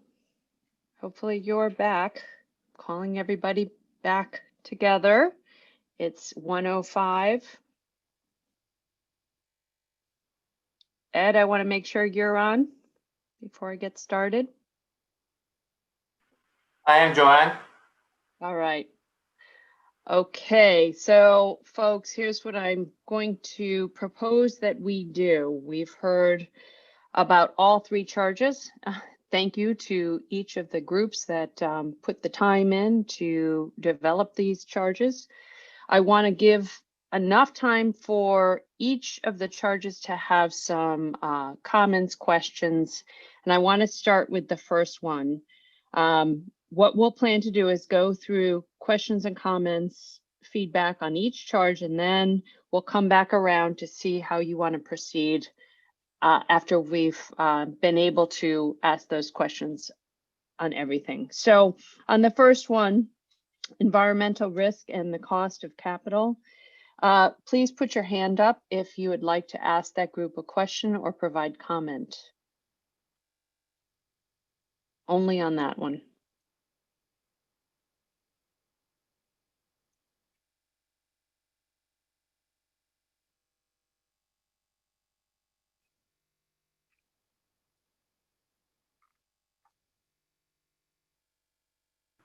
Okay, Ted Hennepin. So to get myself unmuted, thank you, Joanne. Very interesting charge and presentation. Thank you to the team that worked so hard on it.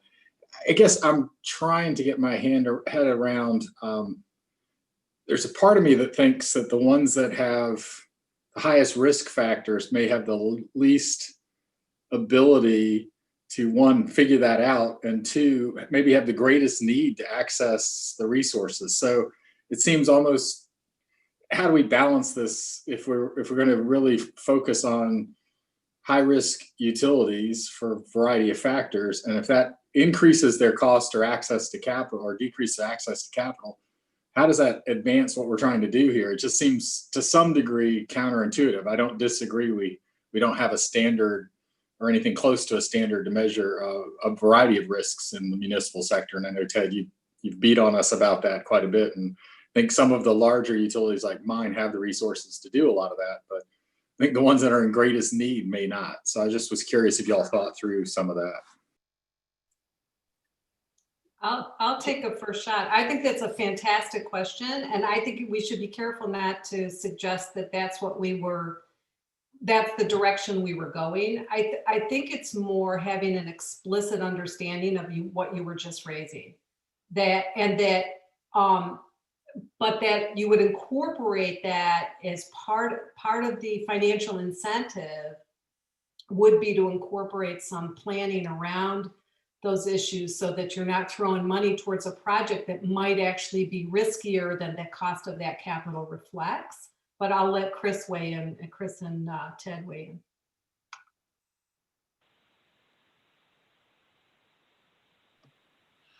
in. Sorry. Go ahead, Chris. Ted, you want me to proceed? Please. Yeah, go ahead.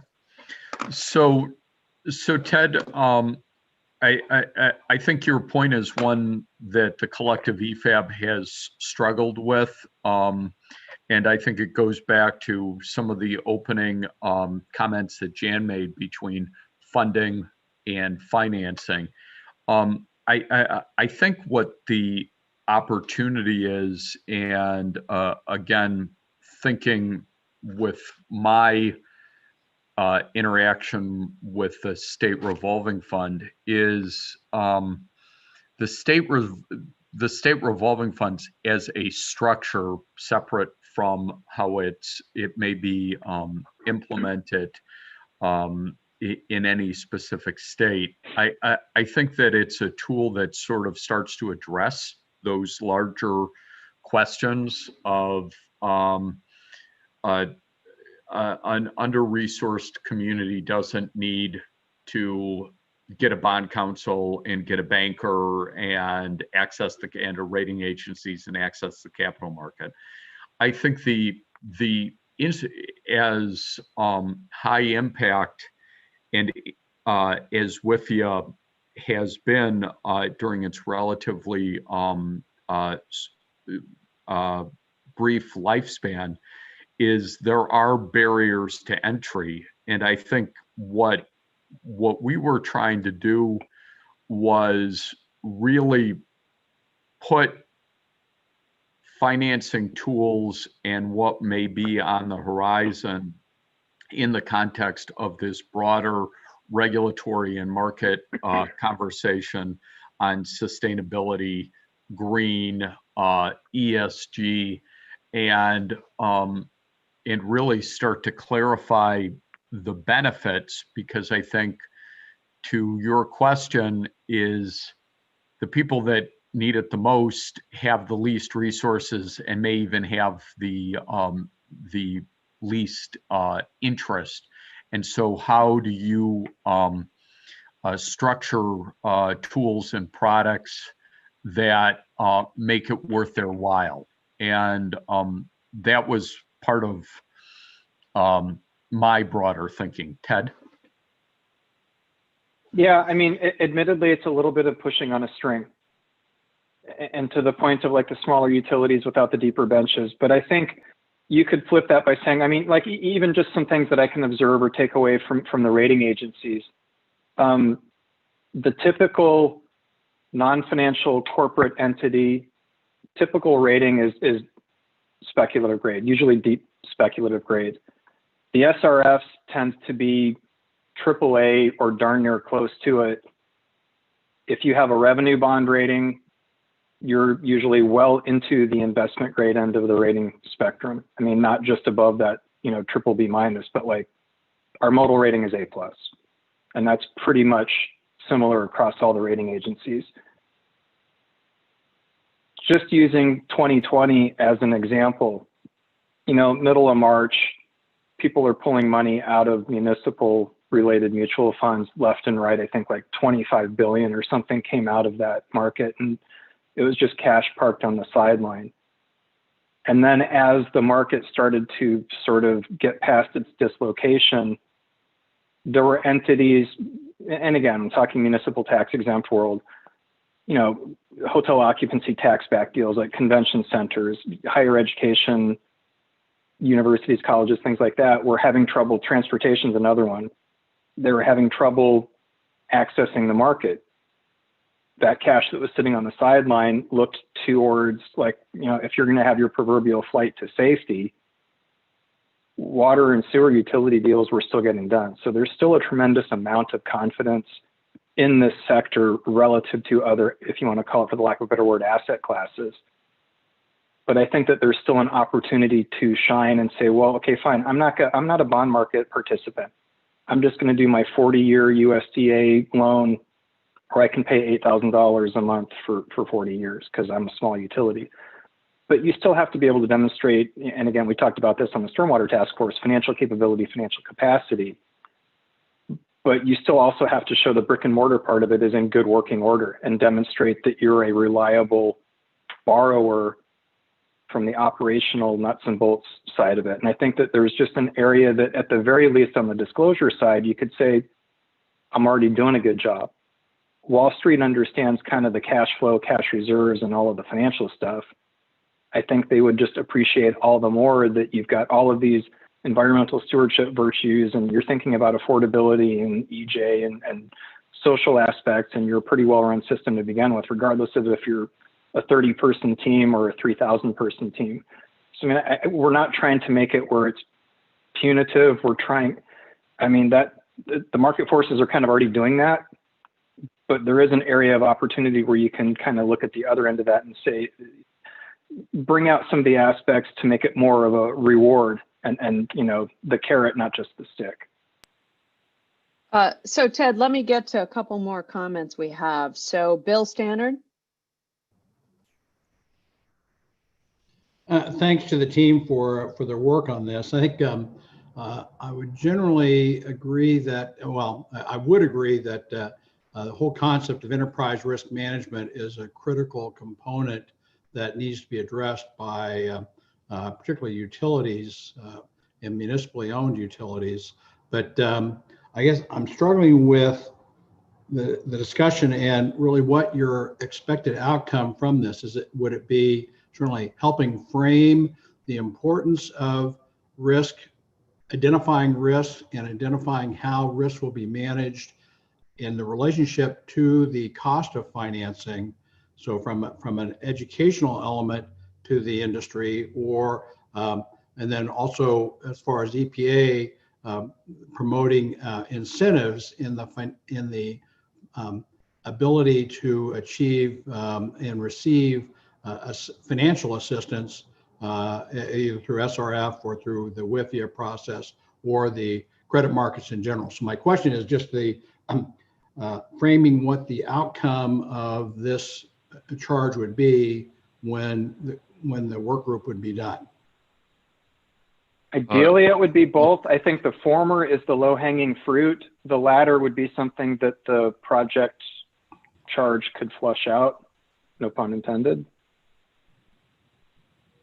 And Bill, this is Chris. I think the additional part of this is the import of the CFTC report and things like the BlackRock letter and the enormous volume. I mean, frankly, I used those two examples because they were the tip of a very large iceberg. The volume of conversation and writing and statements and whatever on this stuff is extraordinary. But that change is coming whether or not individual borrowers or individual entities that may need financing are prepared or not.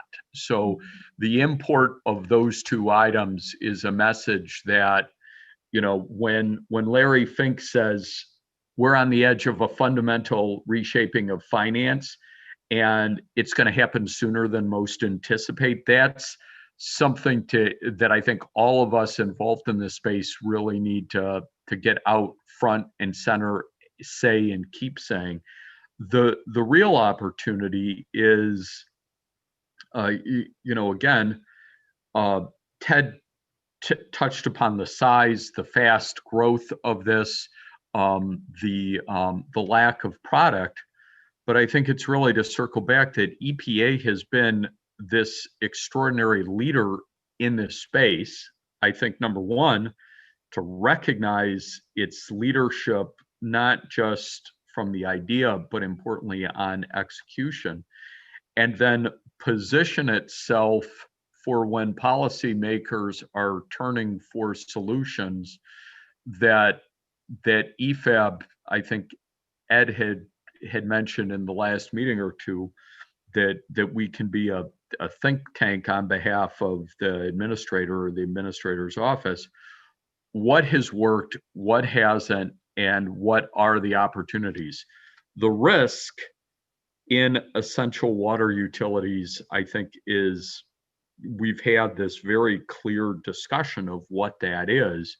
The real challenge is going to be what are going to be those products or those modifications to existing products that are not just going to address existing risk, but this entire larger quantifiable set of risks that are going to be upon all of us, and in particular essential utilities, sooner than we would like. All right, so I have 3 more questions I want to make sure I get to. So I'm asking the people on this charge to make sure we keep answers very short. So Jeff Deal, I want to open it up to you, your question. Hi, yeah, Jeff Deal from Rhode Island Infrastructure Bank, and thanks to everybody for great presentations. And I want to continue along a couple of the themes here that, you know, I think Bill's point about framing is really important, because I kind of heard 3 different things. One is management of risk, and frankly, you know, I think Chris, you kind of hit it or circled around it. It's about managing and understanding, recognizing emerging risk. I think, you know, as my experience as a capital markets banker before I came to the infrastructure bank is, you know, the market's going to price risk, for those people who recognize what the risks are, emerging risks, and those that address them are the ones that are going to probably attract that capital that Larry Fink's talking about. And so I do think that, from that, the charge perspective is, whether it's an SRF or a utility, right? Because SRFs that leverage pull those loans from the utilities. And those SRFs that are leveraging in the market and can show that their customers are understanding risks and managing risks are going to achieve the lowest cost of capital, whether they're AAA or AAA. Ted Chapman, I think you probably agree with me on that one. So I do think that there's that aspect is, how do we get, how does the EPA lead the fight in managing, understanding and managing risks, recognizing them, disclosing them, and taking something forward. And frankly, some of those systems are going to need technical advice. This is an opportunity where EPA capital can bring something to the table to help systems, whether it's through the SRF or directly, to do that. The other is, again, what I also heard is, are there, opportunities for these environmental, warriors in this, certainly in the water space, to take advantage of that in the markets? And I think that's a very different thing than risk. And so I do think that, we need to narrow this charge down a little bit as to what, we talk about risk, identifying and managing risk as a way to minimize cost of capital and attract capital in this competitive market? Or are we talking about how these entities can take advantage in the market of what they are? And frankly, I'd rather see a lot more around the risk perspective. That was more a comment than questions, but I agree with Bill that we really need to focus in on what the framing of this charge. Thanks, Jeff. Well, I mean, we're already asking. Response? I'm sorry, Joanne. I was just Go going to ahead. very quickly respond. We're already asking utilities to identify areas of vulnerability, put together a plan to deal with those risks, deal with those vulnerabilities. But if it's just a plan that sits on the shelf and gets refreshed every 5 years and never gets actionable, I think we're trying to say, you're already making the effort. Let's find pathways to make consistency and just, at the very least, be forward thinking. I mean, again, the infrastructure bank is another kind of best in class as far as environmental stewardship and being able to promote the virtues that you're already doing. But, that's only kind of a handful of utilities. Most utilities, you're exactly right, are going to need some technical assistance. So if we can even just start by saying, here's some best practices in disclosure. Here's some things that you can do with that vulnerability self-assessment and emergency response plan that you've already taken the trouble to put together and submit. Build on it, be forward-looking, prepare. Yeah, believe me, Ted, I think that's a good starting point. I'm all about action strategies, not plans. I hate that word plan because plans sit on the shelf. Right. Jeff, if I could just respond briefly, I agree with you 100%. I think we were trying to contextualize it a little bit, but I would agree with you. I think what we're seeing is just this very uneven literacy around, I mean, there's generally financial literacy is hard enough, especially for those of us who don't come from a formal training in that.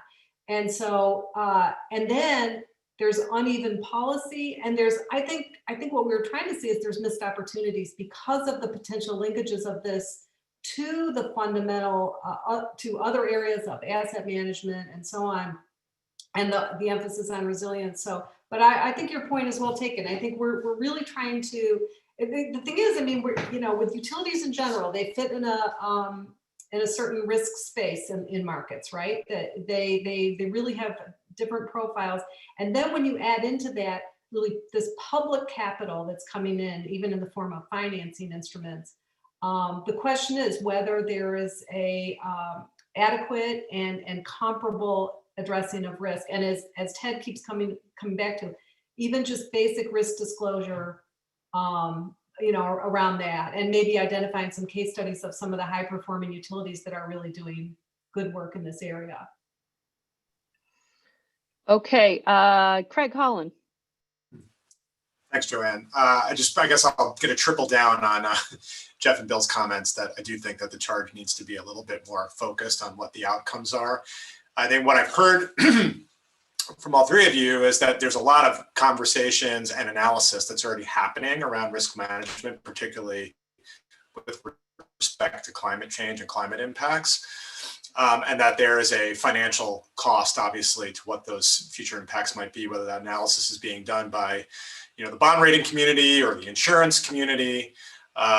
So I'm going to propose one of two things that I think might be helpful here. Either what I'm hearing is, look, EPA has this convening authority that can actually help these most vulnerable communities figure out how to do the types of analyses that more well-resourced utilities are able to do.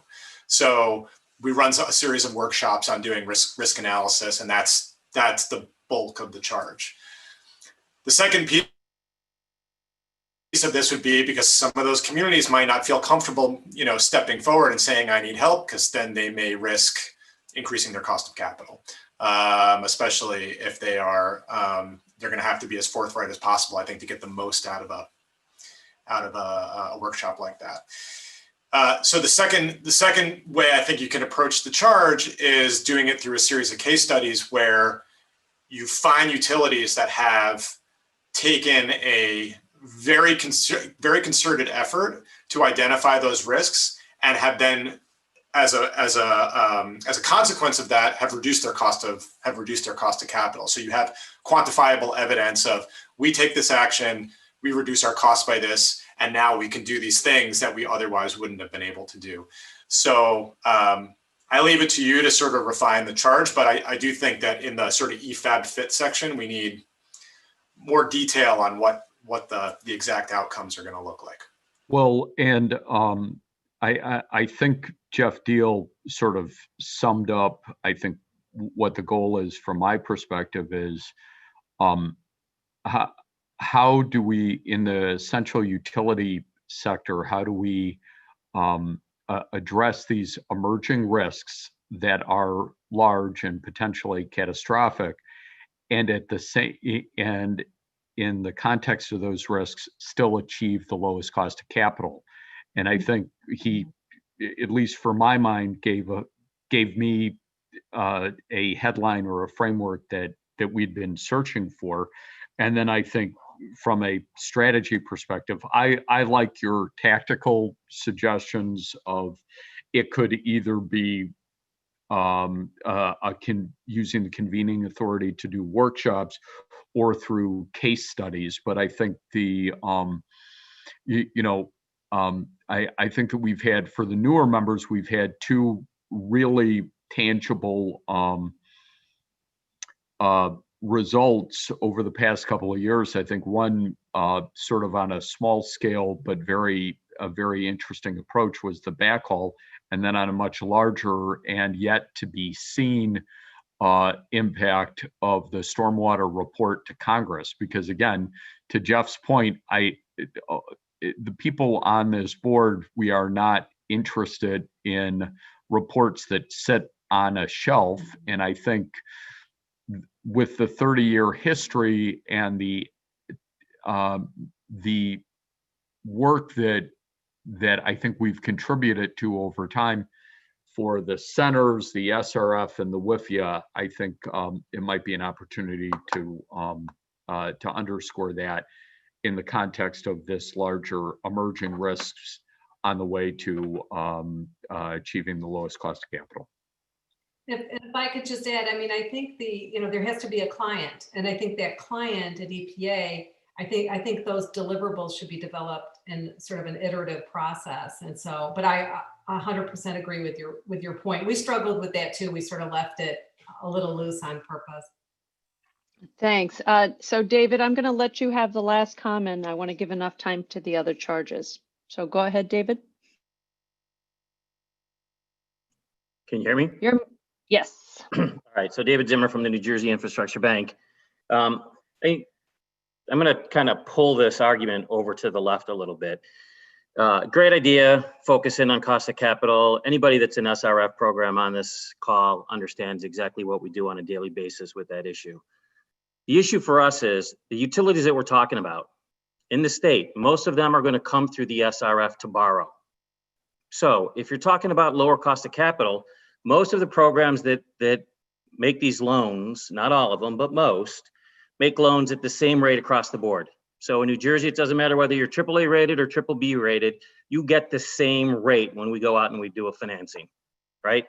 Now, I'll tell you, with sea level rise estimates on the coast of New Jersey by 2050 being somewhere between 10 to 17 inches higher, and that's on average, right? That's the likely scenario. And we're looking at a 30-year loan today.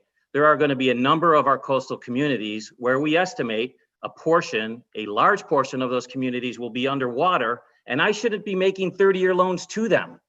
And we're having discussions about whether or not we should limit the length of the maturity on those loans. But I can tell you politically, there is no way in God's green earth that the legislature is going to let me arbitrarily and capriciously make that decision unless I've got something legally, regulatory, et cetera, to stand on.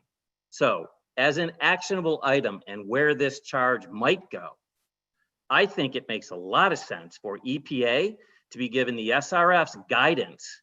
We get a boatload of information from EPA on what we're supposed to do with small communities, on American Iron and Steel, from Congress, all those things. They give us very little guidance on our financials. Maybe it's time that on our charge, we start suggesting to EPA that they give us guidance on the risk and financing issues of SRF funds that we can then hoist on and have an excuse not to make 30-year loans to coastal communities and be able to do it politically.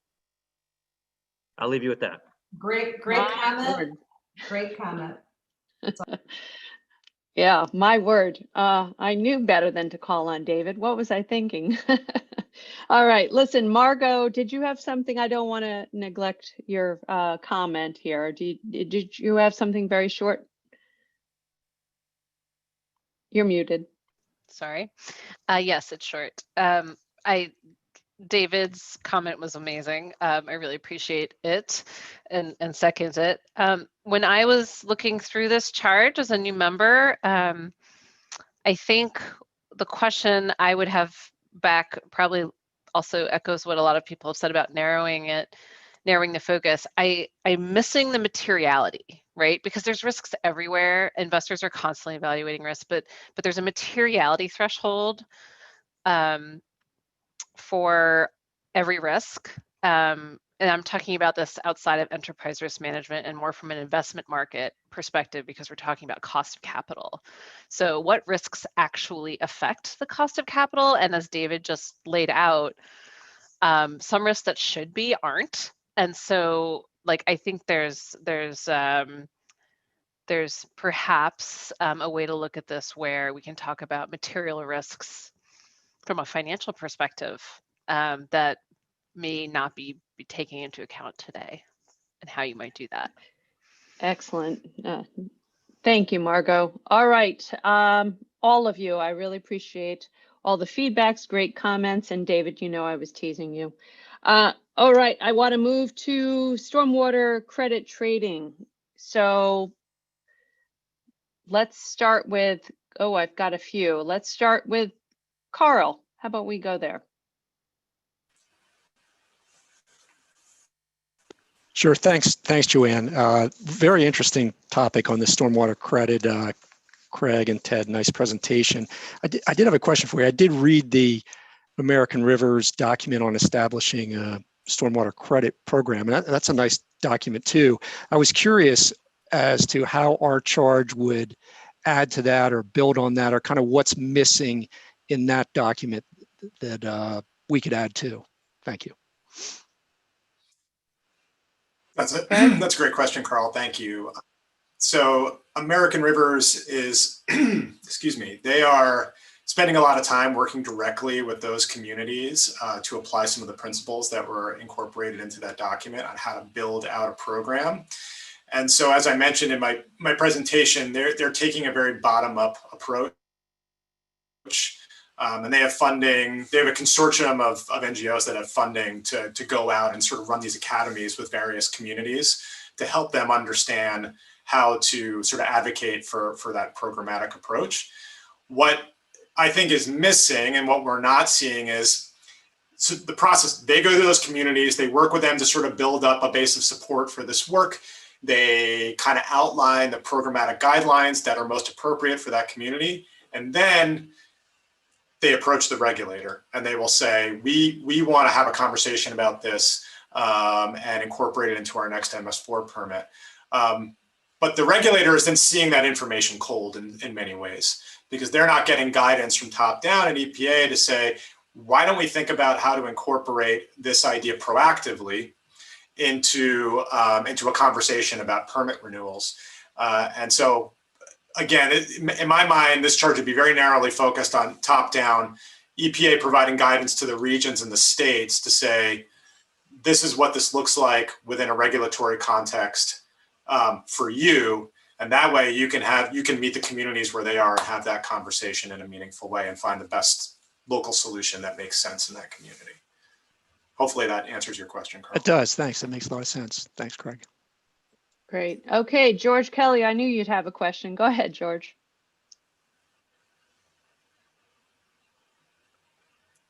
George, you're muted. I think George might be frozen. Oh, there he is. Is that better? That is better, George. Okay, thank you so much. Great job on the presentation and the charge. And I think, one of the things that I see, Craig, is that the EFAB has already done the report relative to stormwater and funding initiatives, and that trading fits nicely as a way to say this may find cost-effective ways to get these solutions in a way that maybe doesn't minimizes having to raise the funding that you talk about in the report.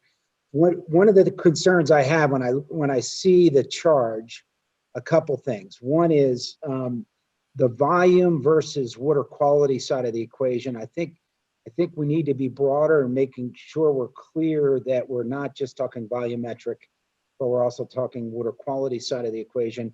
And the other thing is this use of the vernacular trading. And we've seen it over and over again.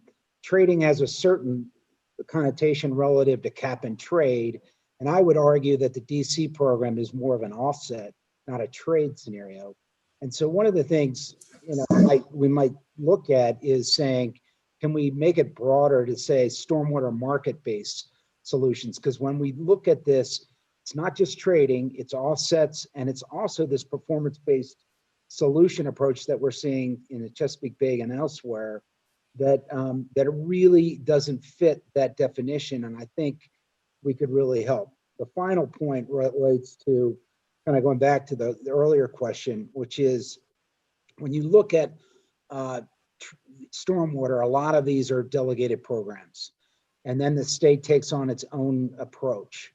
And what you see is that there's so much differences in approaches that you get concerned that a broad guidance may not drive and be that beneficial. And so, I'm curious about thoughts on all those, and thanks so much. Well, first, George, I'm happy you spoke up, because if this charge goes through, you can be sure that we're going to recruit you onto this team. You have a lot of experience in this area, and we definitely benefit from it. So thank you for your comments. One thing I do want to point out, just on sort of broadening on the performance-based contracting side, is that EPA has actually done a really good job publishing guidance on CBP3s. That was an area that Dominique Lukenhoff, before she left Region 3, really championed, and I think did a really good job. And now we're seeing the fruits of that with a lot of different, approaches that were, pioneered in Prince George's County and Maryland, now broadening out to various communities around the country. So my vision for this is very actually similar to the way that they approached that CBP3 guidance, which is, you're absolutely right. each state has its own way of approaching these things. But again, I do see an area where you could have some general guidance that maybe makes its way into a program or a regional office where there's a champion, and then that champion can go and pilot that program in the same way that Dominique did in Prince George's County, where EPA is playing a leadership role at bringing all of the parties together to build out a new market. That might look like DC, but it might not, right? It might look like whatever the market is that's most appropriate for that place. Lastly, I hear you on the vernacular. I think that's something that we'd obviously want to hone as we're going through this approach. I agree with you that these are offsets, at least in the DC context. So yeah, all good points, and thank you. And Ted, I feel like I'm talking too much. You should probably add as well. You're doing a great job, and in the interest of time, I don't need to repeat what you're saying. But yeah, I think these are all great comments and easily incorporated into the charge from where we're at. Yeah, and I actually just pulled out that CBP3 document just a couple days ago and reread it, and there's such good information. So I'm glad you brought that up, Craig. So Ashley, I'm going to call on you. Great, thanks, Joanne. Very interesting, Craig. You know, you and George both know I'm kind of knee deep in this as well. Agree with the offsets. It's unbelievable to me how the red light goes immediately up based on issues that have transpired with some of the trading regimes. But you already acknowledged that, Craig. And I just want to underscore, I do think a high level document might be useful, but I mean, George and I are both now talking to all the states, I think across Maryland, Virginia, Pennsylvania. I mean, I helped kind of write the regs in Pennsylvania, and I'm a private sector person, I mean, I shouldn't say I helped write them, but helped write like in the meetings to sort of wrestle through what exactly does this mean in a market context. And I think that if we can boil it down to some case studies, I think this was suggested earlier, but you know, like what did Prince George's County do? What is a county in Pennsylvania doing, or the state of Pennsylvania? What are 3 other MS4 regulated jurisdictions doing? And maybe that's beyond the scope, but I honestly think that would be the most useful. That's what people are asking me on the ground. Like in Maryland, when I have conversations in Maryland, they say, well, we know they're doing this in Prince George's County. What are they doing now in Pennsylvania? And how do they compare and contrast, and what works and what doesn't work? And by the way, can we borrow your contract? So it's really granular. Hey, Ashley? Yes. This is Ted Hennepin, just asking a question and clarifications. The people you're hearing from on the ground are the regulated community, I'm assuming. I mean, I think the focus we were trying to get to was the permit writers. Is that who you're hearing more it's the from? permit writers. It's PADEP. It's the permit writers in Maryland. It's the same people that you're talking to, Craig. It's the permit writers. I mean, it's both, but it's before you can talk to the municipalities, you have to talk to the permit writers so that they understand, so that they each understand what each other is saying. And I think that's where a lot of the breakdown happens. So I don't know, as specific as we can get, I think the more useful it will be in terms of case studies and some actual examples of what's happening in the field. But maybe the CB3 document gets at that, and that would be overlap. Again, I'm new to the conversation, so still coming up to speed, but happy to jump in and help. Thanks, Ashley. Joanne, I have a quick question for Ed, actually. Sure. We referenced Assistant Administrator Ross's memo in our charge document, and that seemed to be really the catalyst for our thinking around proposing a charge like this.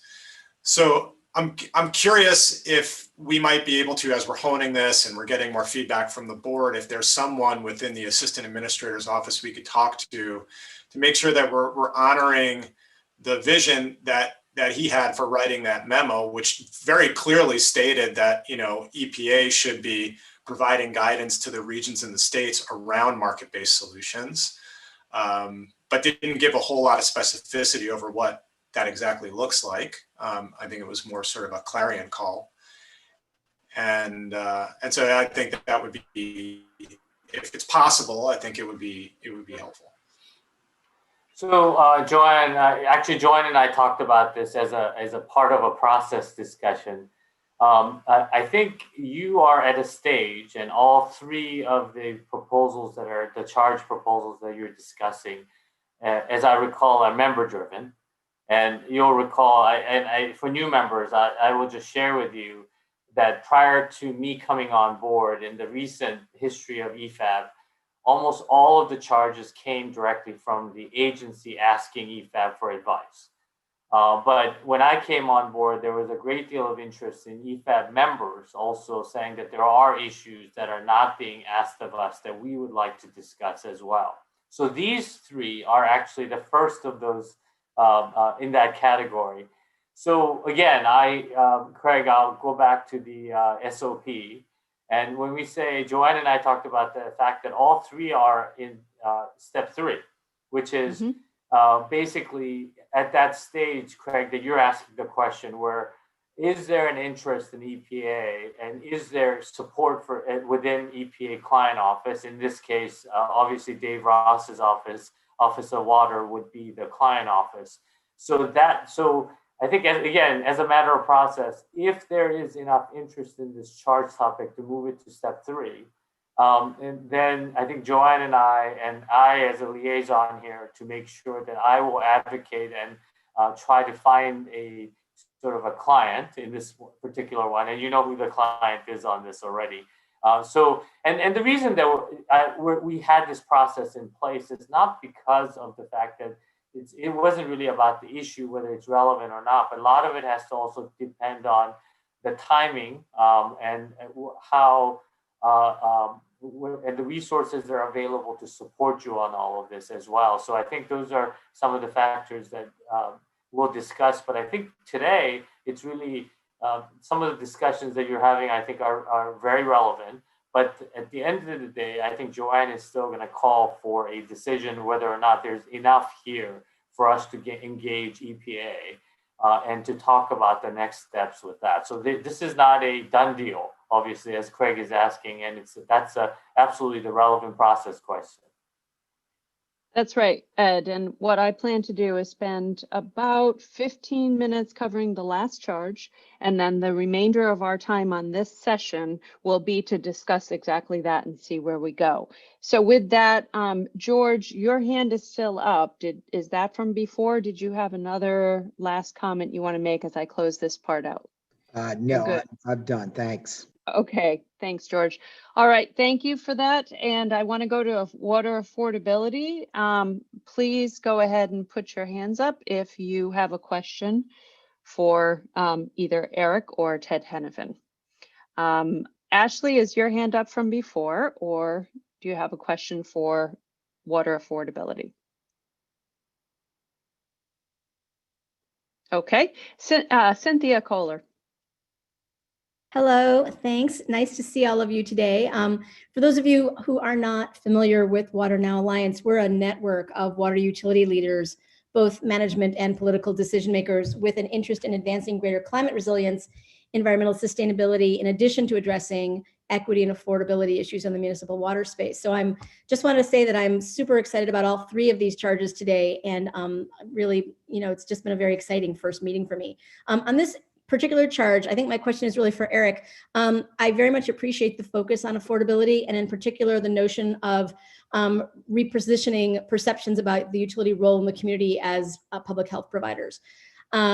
So one thing I wanted to ask about specifically was, Eric, you indicated that you didn't see this initiative as speaking to state, local, and other regulations setting rules around rate setting and the permissibility of customer assistance programs because they're not directly within EP's activities. But given their importance and their perceived importance to utilities, I'm wondering if it would be worthwhile to expand the charge to explore these, not so much to give EPA recommendations, but to provide this very much needed perspective and clarity about how those issues interact with and affect the ability of local municipal water providers, wastewater providers, and stormwater providers, to address affordability issues? This is a struggle for me. Can you hear me? Yeah. Okay, so Eric Rostein for the record, Gloria Rostein Group. So this is a big struggle for me because, as I said, I'm sort of a veteran of a charge process where we had a kind of a broad scope and it was pretty unwieldy. And so the way that we were able to fundamentally bring it home was to really focus on what were actionable things that EPA could do specifically on this issue. I struggle with it because in much of my other work, I'm working in AWWA's Rates and Charges Committee and Water Environment Federation's committees and in other venues to try to look towards changing some of the standard practice, for example, language around how we define the service, and therefore what does that mean in terms of how we approach rate setting procedures, and frankly, even how laws can be effectively existing laws could be reinterpreted with based on this more expansive view of the service provided. So, for example, there are some that interpret existing law as prohibiting utility revenue funding of customer assistance programs, and that was documented pretty substantially with the Environmental Finance Center work product. So just another acknowledgement of how key a role the EFCs play. And I would suggest that when one takes a view that the service provided is not just drops of water through a water meter, but is about public health protection, it implies that things like customer assistance programs targeted towards trying to ensure universal access and affordability of service then can be viewed more liberally in terms of the determination of revenue requirements. So it's a issue that's very close to home, and that I think and frankly I'm working on in a number of other contexts. And so I have a strong appetite for doing this, but I have been known to bite off more than I can chew in other venues, and so I'm really interested in trying to focus this effort, as is our sort of responsibility when we're looking at these EFAP charges, towards what can EPA do in the way that it approaches things. And I think that there are some potential overlaps. I mean, to be blunt, one has to say, first of all, this is a sector that is already heavily subsidized, right? By virtue of tax exemption of municipal borrowing and the SRF programs. And so one then has to ask the basic question of, given the fact that it's already heavily subsidized, might we be looking towards using the subsidies that EPA essentially administers in ways that do address affordability and universal access for services? And so that, I think, still remains a very fertile potential ground to work in. And because of that fertility, if you will, I guess I'm a little bit cautious about expanding the scope beyond that, because there's a lot I think EPA can do if it does think about things differently in terms of the sort of accepting the traditional definitions of the way that services are provided by its client utilities. Thanks, I look forward Eric. to speaking with you more. Okay, Ted, did you have anything more you want to add? Okay, all right, Jan Beecher. Joanne, can I just add to what Eric just said, just the context around the one of the criteria that Eric mentions in terms of what EPA can do. And I just want to share with all of you, particularly new members, that I think that particular issue criteria came about not just because of the charges that are being brought to you, but because of the fact that your time is limited, that we have limited resources on what to do, what we can do, both at the agency and to support you in EFAB. So I think that we kind of zeroed in on that explicitly because of the fact that we don't want you to think that you're spending a lot of time on things that perhaps EPA may not be able to do anything about later on. Mm-hmm. And I think that's happened in the past. And I think some of the issues that if there are statements that EFAB, for instance, would want to make about a certain topic, if there's nothing EPA could do to help with that, I think that some folks may have felt that was not a productive use of time. So I just wanted to share that with you. So that this is not written in stone that you could only work on that issue that affects EPA and the EPA could do something about, but it's really us valuing all of your time and our ability to have tangible products that come out of the advice that we received from all of you. I hope that made some sense, Joanne. Yes, great. Thank you, Ed. I want to get to Jan Beecher's question.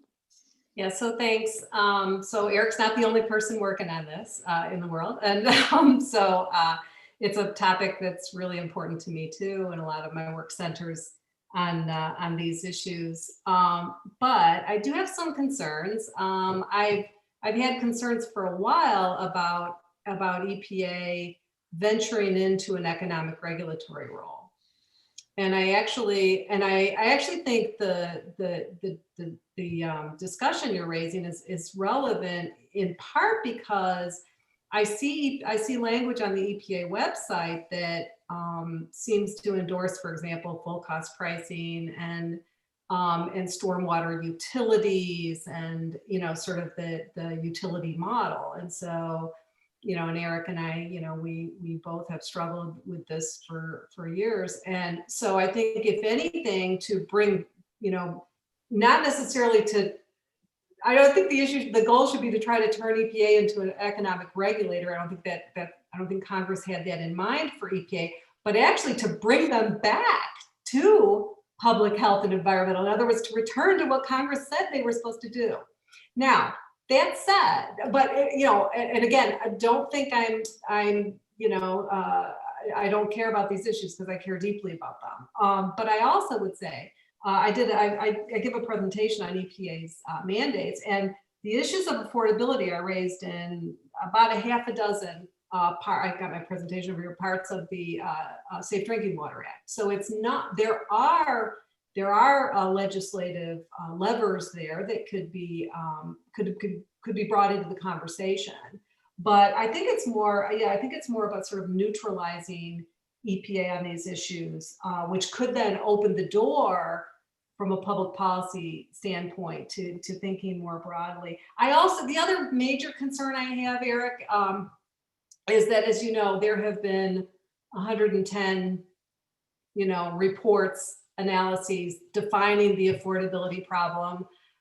We keep churning on affordability. And I think, as with all things, I think the most important thing, whether it's this group or any other, what gaps are you going to fill? What knowledge? How can you move the ball forward, even if it's not, huge or whatever? But what's our unique role and contribution, and how does it tie back to finance and the role of the EPA, and not try to be everything to everybody? Because I feel like we're almost undermining the cause by everybody, jumping on this issue. And I guess I would say, I think you're onto something, but it might be slightly different than the way you framed it. So, but anyhow, thank you. Okay, thank you, Jan. Here's what.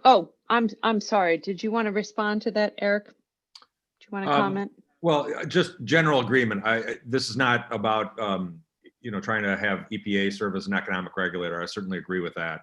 I also agree that there's a whole host of conversation and analysis and work that's being done on this, and that is again why I think that we tried to structure the charge and are happy to look towards further refinement towards looking at what EPA's appropriate role is in this, and how and how we could sort of add to and not duplicate or overwhelm other parts of the effort.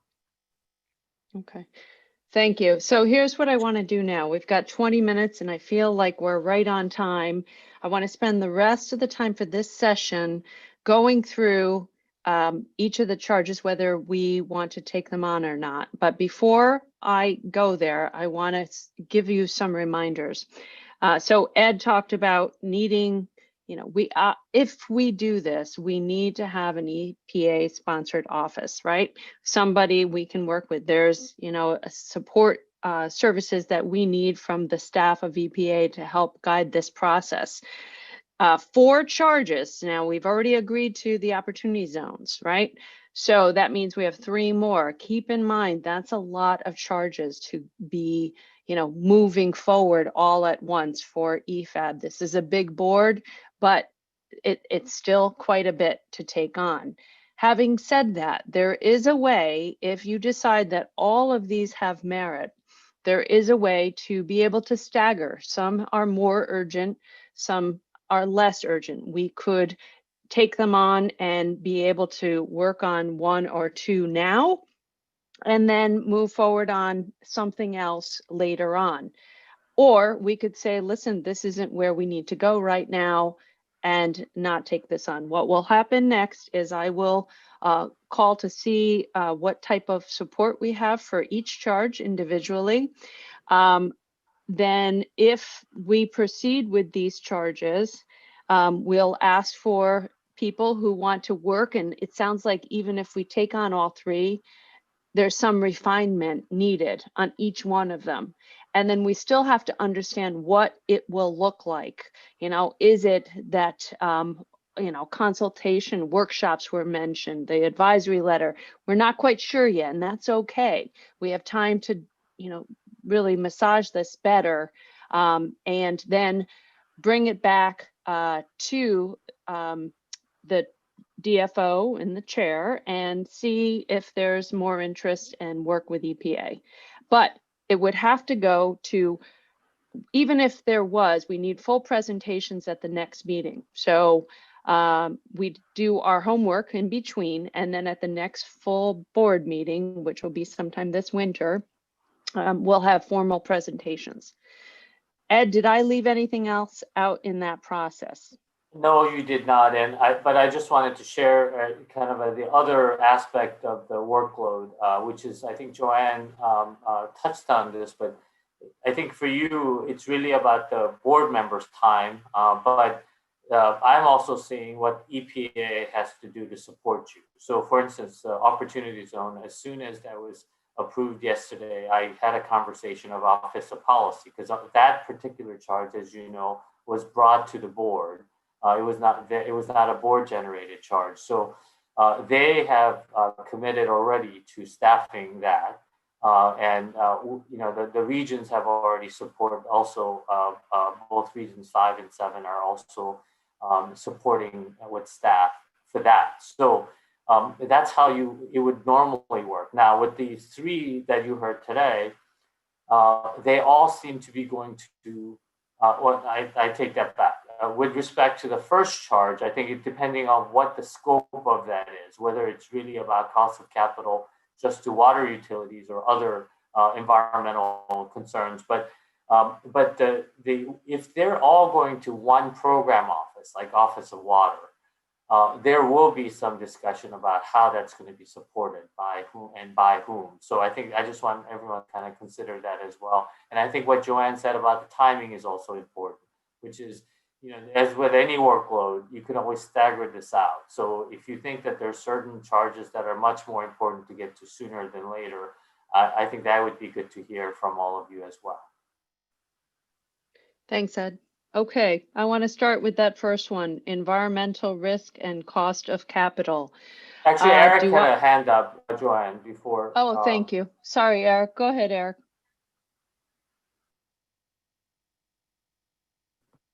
Eric, did you have?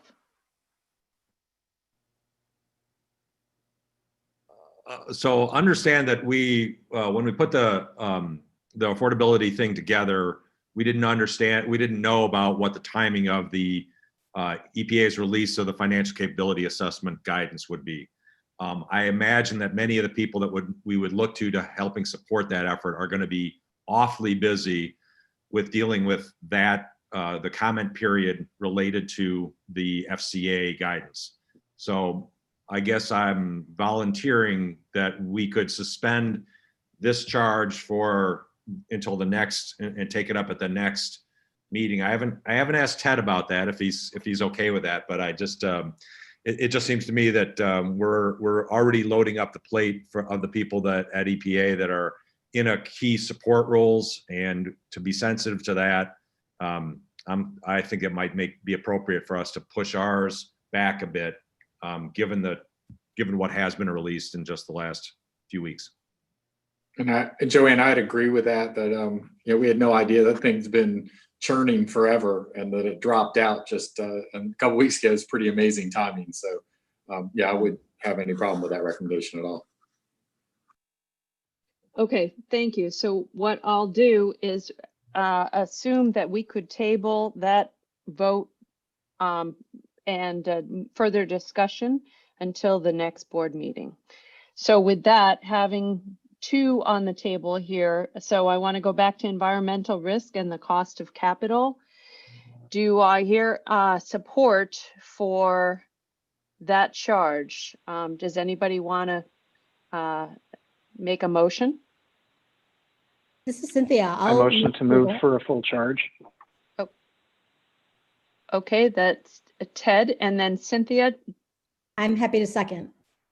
Okay, thank you. And now what I would like members to do is put up their hand if I need to see a majority is interested now that we have a motion.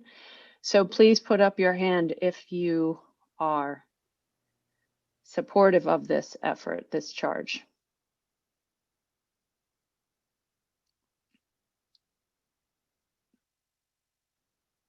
Oh, Ed, we're going to go through this. Oh, actually, Ed, we've got, as I read this, Ed, do you want me to go call out everybody, or can we just go through the hands up? I see that we definitely have a majority. Have a majority.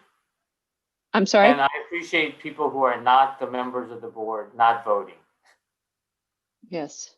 Okay, I see this. Is anyone not seeing their hand raised that wanted to make sure their hand was raised? Then speak up. Otherwise, it looks like we have a majority, and I would say this group, now we have a proposed charge. Now, again, remember this one needs some work.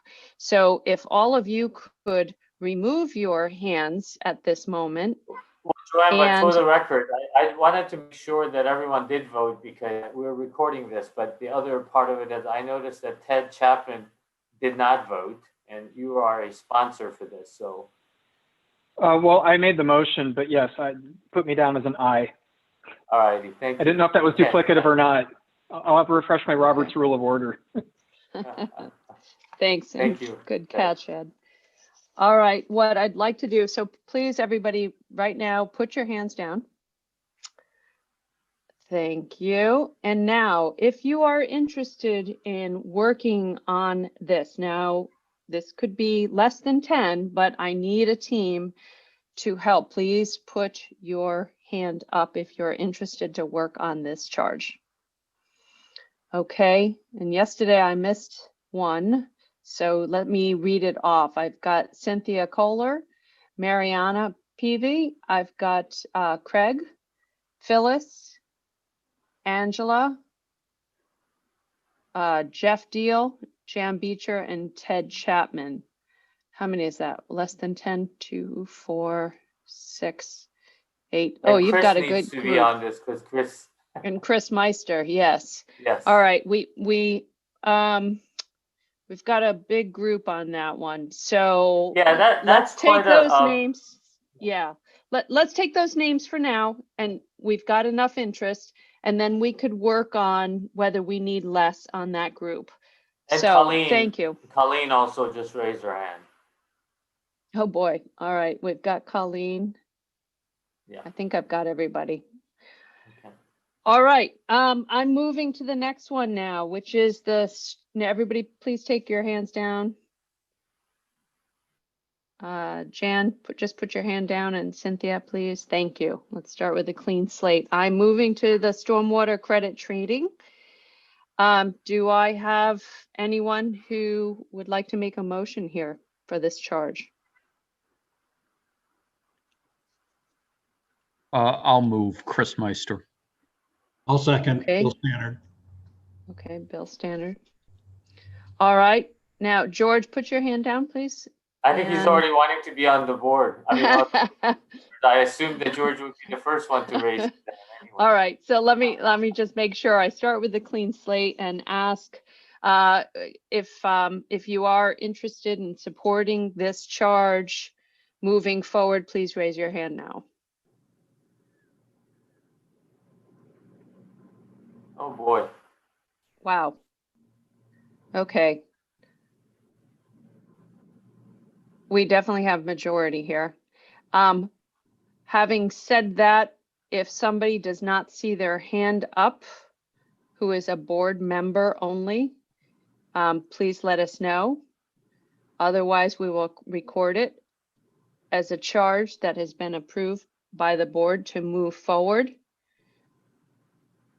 And having said that, put your hands down, everyone. Okay. And now, if you are interested in working on this committee to be able to massage the charge a little bit, please put your hand up.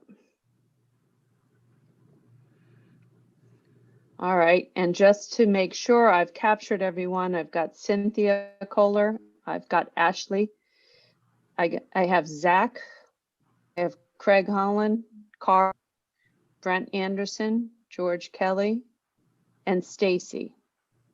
Have I captured everybody's name correctly? Who wants to work on this? All right, again. Sorry, Craig? I said, Ted, did we lose you?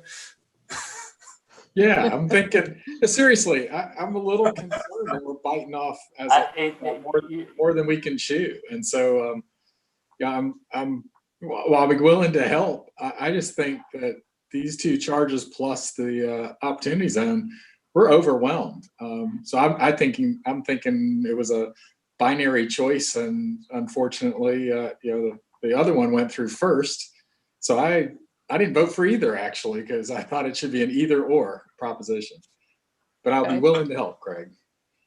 I suspect that Ted, I really appreciate you not actually voting or not volunteering, but I think the next step is per our process is in terms of the actual shaping of the charge and narrowing of the charge and having the discussion with the client office.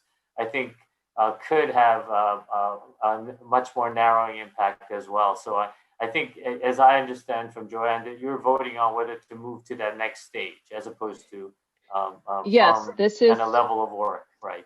That's right. It is the next stage, and we still need a full presentation to the board in February, whenever we meet next. In the meantime, we have some work to do. And I will ask at some point, not right now, but people who have expressed an interest in these work groups, think about being a chair of the work group, at least moving forward to coordinate. I try to be on as many of these calls as possible, but we definitely need some leadership, and not just because the people who worked on the charge initially may not want to take the role right now, but we welcome the support. Now with that, I want to talk about timing. We've got 3 charges. Joanne, may I interrupt you for a second? I don't think we got a full list of names of people who wanted to volunteer for the Opportunity Zone work group. Yesterday, I apologize, I didn't get all the names. So maybe we can have them re-raise their names. And I just wanted to let you know that the Office of Policy and the Administrator's Office have already agreed to devote staff time to staff that particular group. So. Oh, wonderful. Okay, so for right now, please, if you want to work on the Opportunity Zone, please raise your hand. And I'm going to read them off for the record. Sanja, David Zimmer, David, Bill, Bill, yes, and we've got Margot. Nope, I'm sorry, not, wait, Margot, yes. Dennis, Chris Meister, Craig Holland, Brent Anderson, John Jones, and Steve Bonifant. So I am concerned about the size of some of these, a couple of these. So again, we will look to make sure we have a reasonable number. If it goes to a full charge, working closely with EPA, we could look at those numbers again, but we certainly want to spread the wealth. Now with that, I want to get back to the question of timing. Is there, we know there's a very specific opportunity now to move forward with opportunity zones. And so that one will begin. We've got the office sponsor, we're ready to go. That one, as Ed said earlier, that one is, moving forward quickly.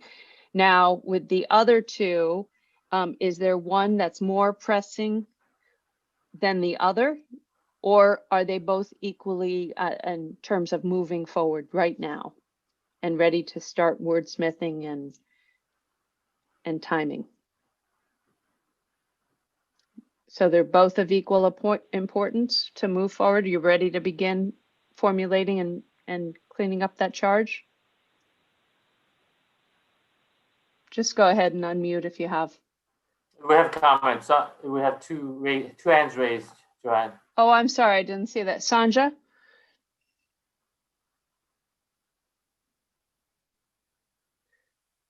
Sanja, I can't hear you. She's mute. That was a mistake. I didn't have anything. Oh, okay. Bill Stannard, why don't you go ahead? Yeah, I would say that, I think the stormwater, it fits so nicely with the work that we've already done on stormwater that it's the nice segue into this trading element. As I recall, an offset element, certainly from the nomenclature element. But I think we had some discussions during the stormwater work group of the importance of what the next steps would be down the road. So I would support, if we're going to want to move one earlier, I would say move ahead with the stormwater program. Thank you so much. Great point. Okay, Mariana? I just want to tack on with that. There are words coming out that there's going to be a stormwater grant coming to the states from EPA. So again, I'd kind of lean towards the stormwater being more important just because there's going to be funding in that area coming to states. Okay, well, thank you. I appreciate that. And what we'll do is be in touch with work group members to set up some phone calls to get us started. So thank you for that. Now, what I want to do, Ed, I'm just so pleased. We're right on time. Such an excellent chair. Thank you very much, Joanne. Well, so if we could go to the advice now, we'll close this session out and we'll go to the EPA response to. Oh, Joanne, before you do that, can I just make one kind of an announcement? I didn't say this during the discussion about the charges, but there are two offices that are still kind of on a holding pattern to come to the advisory board with perhaps new charges.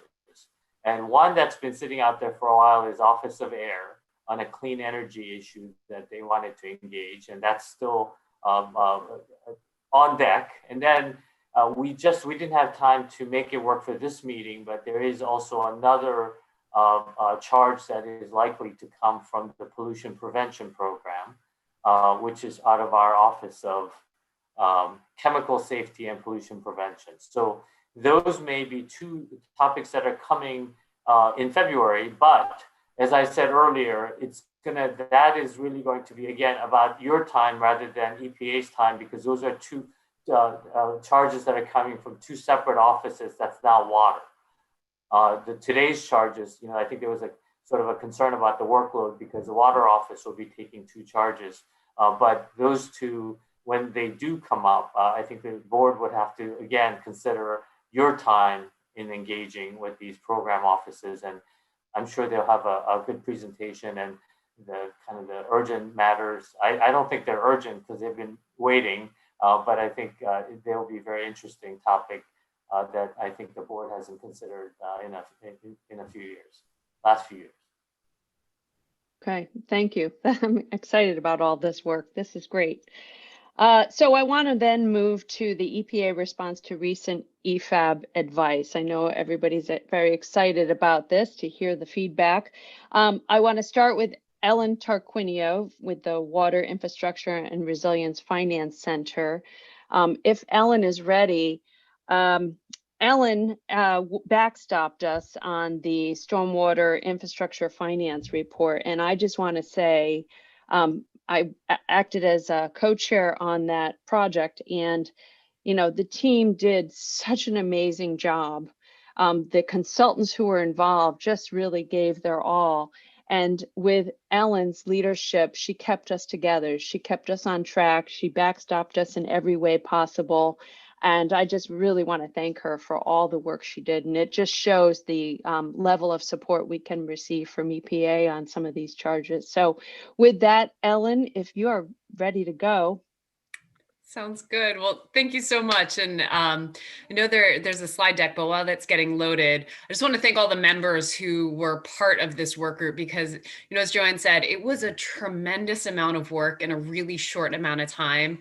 And you guys really did put in a huge, huge amount of effort. So I think, Will, you've got the slide deck.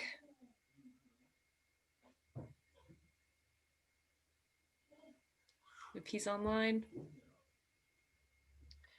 He does, so it'll come up soon, Ellen. Yeah. Okay.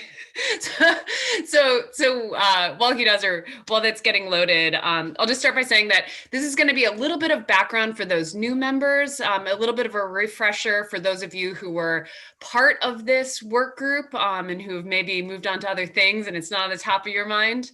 And I'll talk through some of EPA's response as we go through the specific recommendations. So if you go to the next slide. Again, this will start off with a little bit of that refresher. We've talked for the past 2 days during this meeting about charges and the process and how things come into the EFAB group. And this was a little bit different because this charge came from Congress. It was part of America's Water Infrastructure Act, which was passed into law in October. And it required that EPA set up a task force that looked at stormwater funding and financing across the US, that they developed recommendations to improve the availability of public and private sector funding for stormwater infrastructure. And so that language is, directly pulled from the act. And again, this was a little bit different because it did come from Congress. And if you go to the next slide, Congress was actually pretty specific about what they wanted in that report and what they wanted from the recommendations. And, we used that to develop the charge and pass that forward to the work group.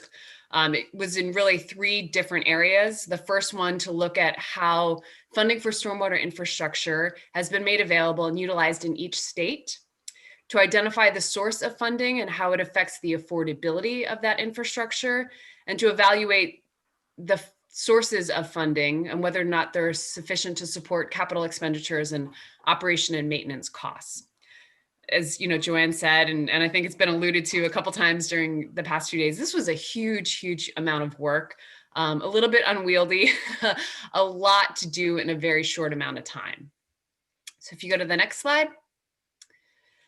The charge was presented to the task force. It was presented to EFAB to make sure that we were going through a FACA process, that these recommendations were coming through that very official process to make sure that they weren't biased and they were, again, coming through this external advisory committee to the EPA.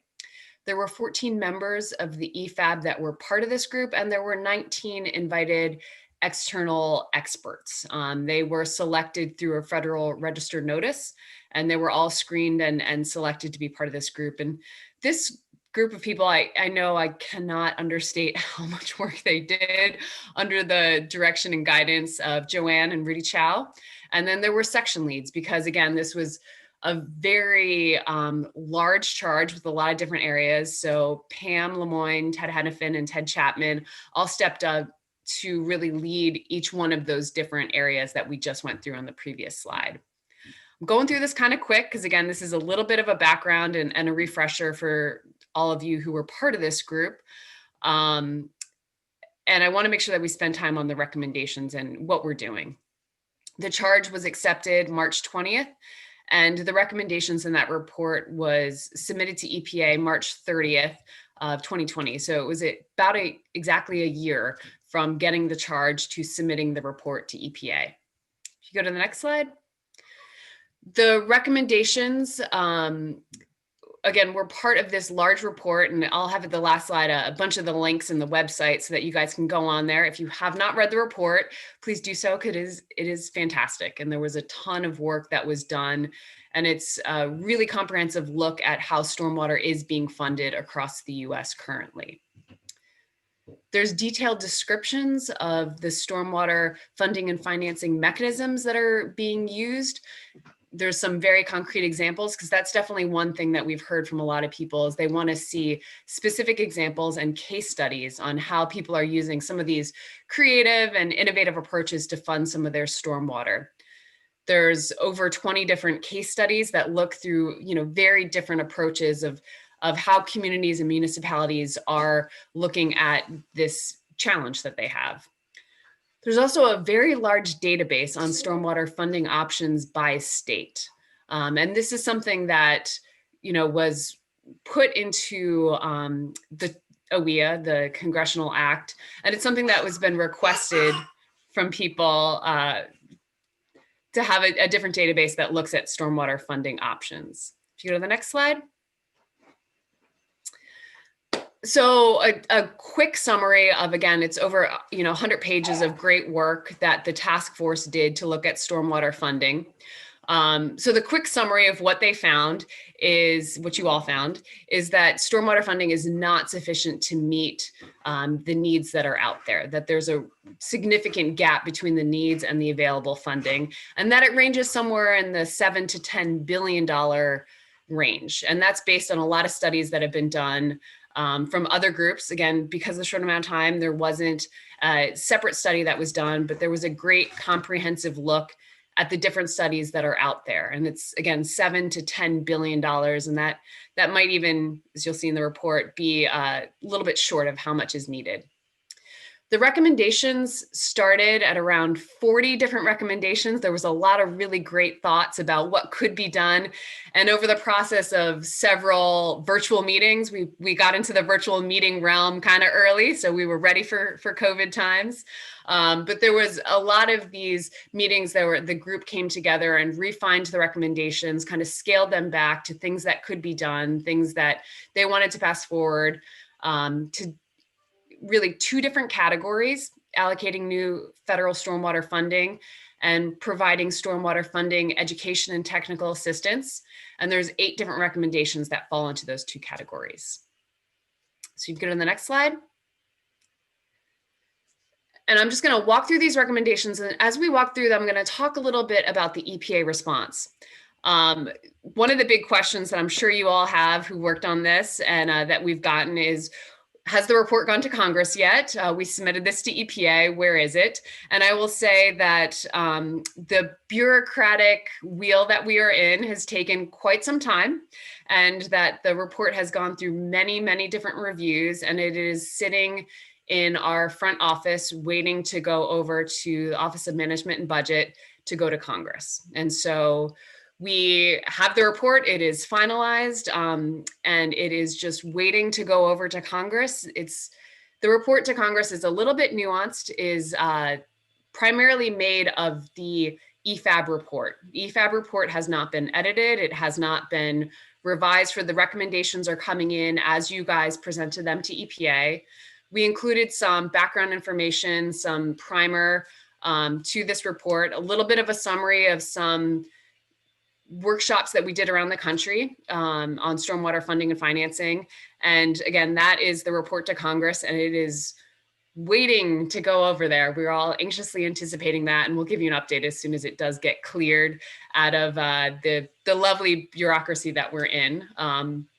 So I'll go through this and I'll talk a little bit about what we're doing in response while we're waiting for that report to go over to Congress. So this is the first category, allocating new federal stormwater funding. And the first recommendation really talked about having a new construction grant program for stormwater funding, similar to the municipal construction grants program. And I think Ashley mentioned this a little bit just a couple minutes ago. I do want to mention that there is a new program for stormwater and for sewer overflows. It's the Sewer Overflow and Stormwater Reuse Municipal Grant that was announced July 29th in a Federal Register. The comments have closed September 3rd. And that does have $28 million that's allocated. Again, that's not near the $7 to $10 billion that's needed. But we are, looking at some different ways that stormwater can be funded, and want to highlight that that is one new grant program that is dedicated towards stormwater funding that was written out in AWEA as well. There was a request to have an increase and a change to the 319 program to allow more flexibility to remove some of the restrictions. And this is where I'll say that some of the recommendations do have things that EPA cannot do that need congressional action. This is one of them. We are talking to the 319 folks. We cannot do anything to revise the 319 program as is and remove those restrictions, but it is something that, we're looking at. Maybe we can get some more information and advice out there about how it can be used for stormwater. And, there's been a lot of discussion on this meeting and throughout EPA. You guys have talked a lot about the FCA that's out there and some of the affordability work. And, one of the recommendations did have a request to have something like the LIHEAP program for household affordability to include stormwater. So that is something that EPA is working on, and we can make sure that there's a lot more info out there. But you guys have talked about that a lot, and Sonia talked about it earlier today. So if you go to the next slide. This is a lot. We don't want you to read it, but the high level summary is this recommendation, which this is one recommendation from the group, really looked at what we could do with the Clean Water SRF program and the WIFIA program for stormwater funding and financing. And there was a couple different options that were put out there by the group of ways to include stormwater a little bit more in that program. What I will say is that, we took to heart that there's definitely a need out there to have a lot more information about how stormwater can be funded through those two fantastic loan programs at EPA. And so we're trying to build out some webinars and some information about how stormwater programs are eligible under these existing loan programs and make sure that people are aware of how they can apply through those. So we'll have some webinars coming out later this fall about that specific issue. If you go to the next slide. So this is the next category, which is providing stormwater funding, education, and technical assistance.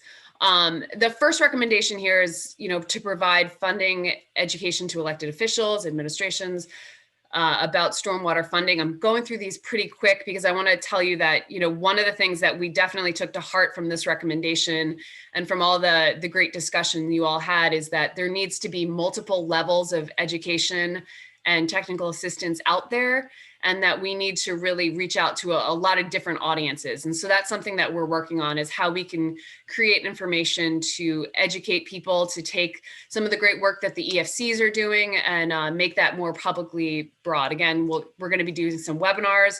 We are going to be revising our website to have information out there.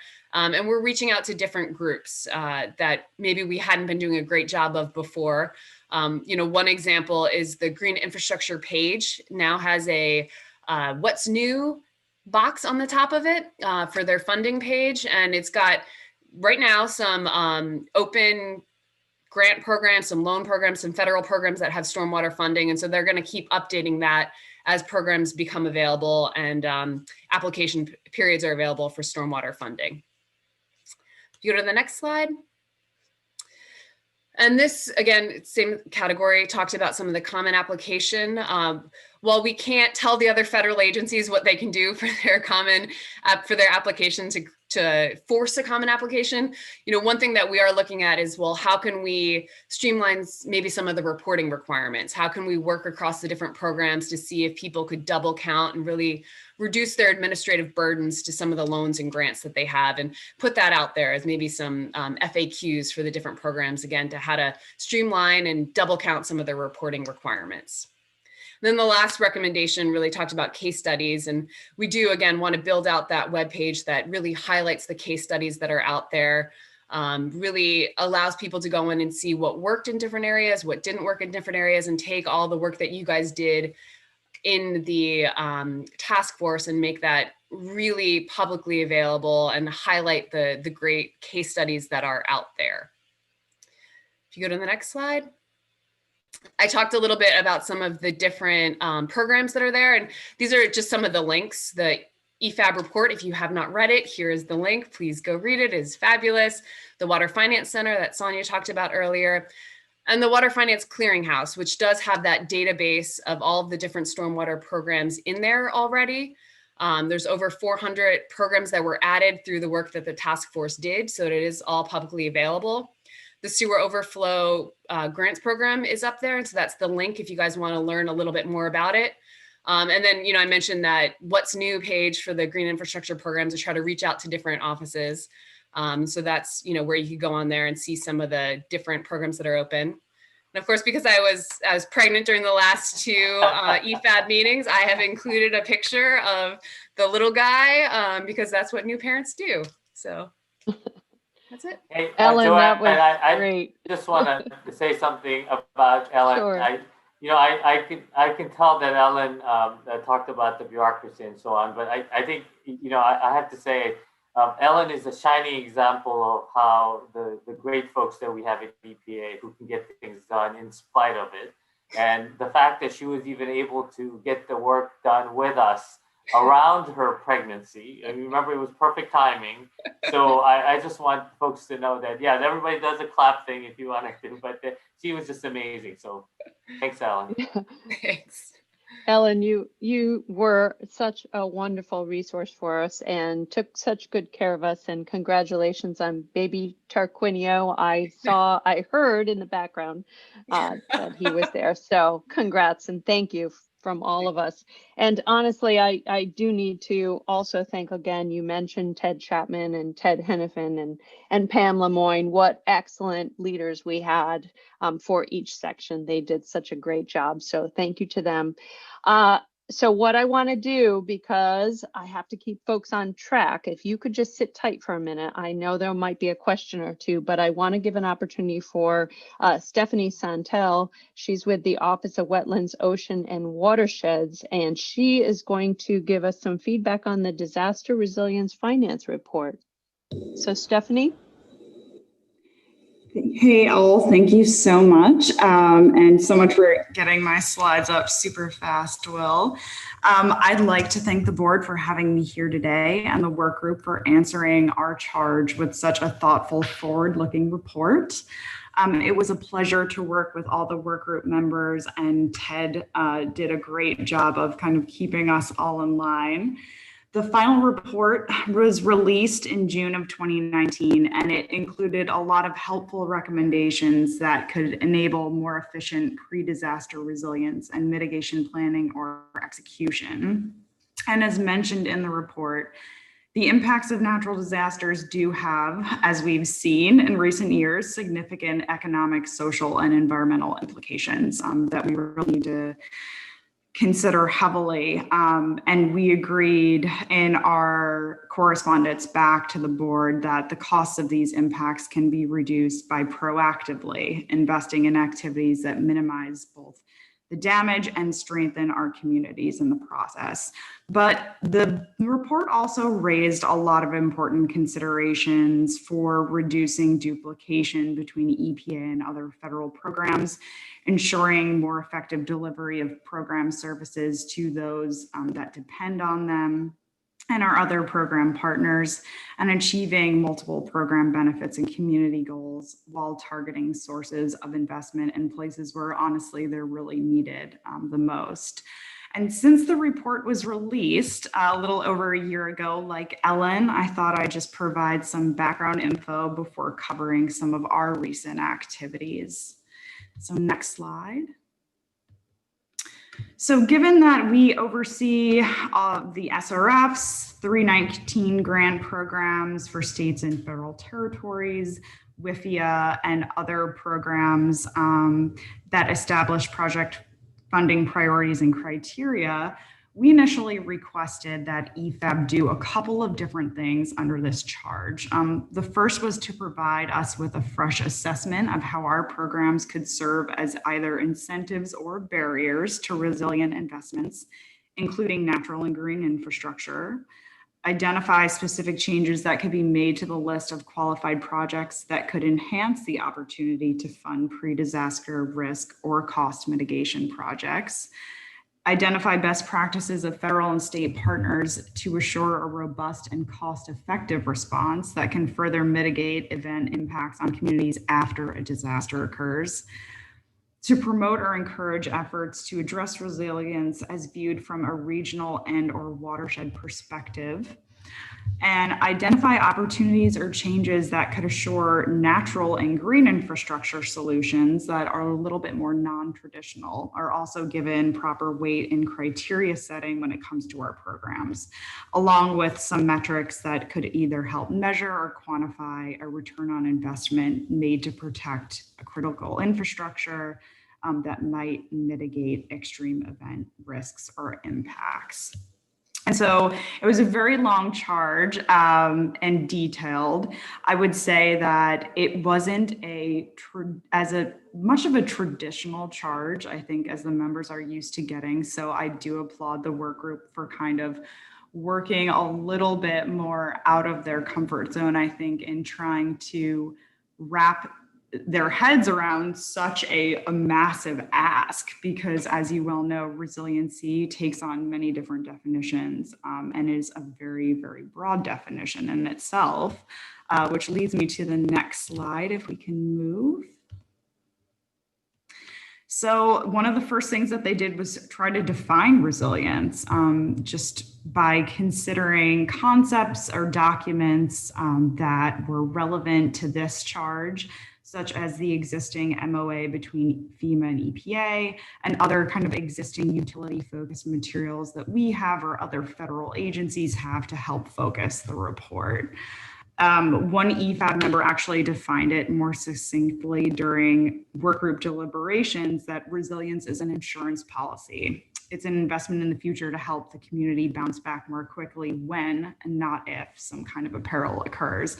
And I thought that was a really nice way to capture kind of not only what resilience may mean for this charge, but just in general, since I think all of you well know we don't have one standard federal definition that we work off of.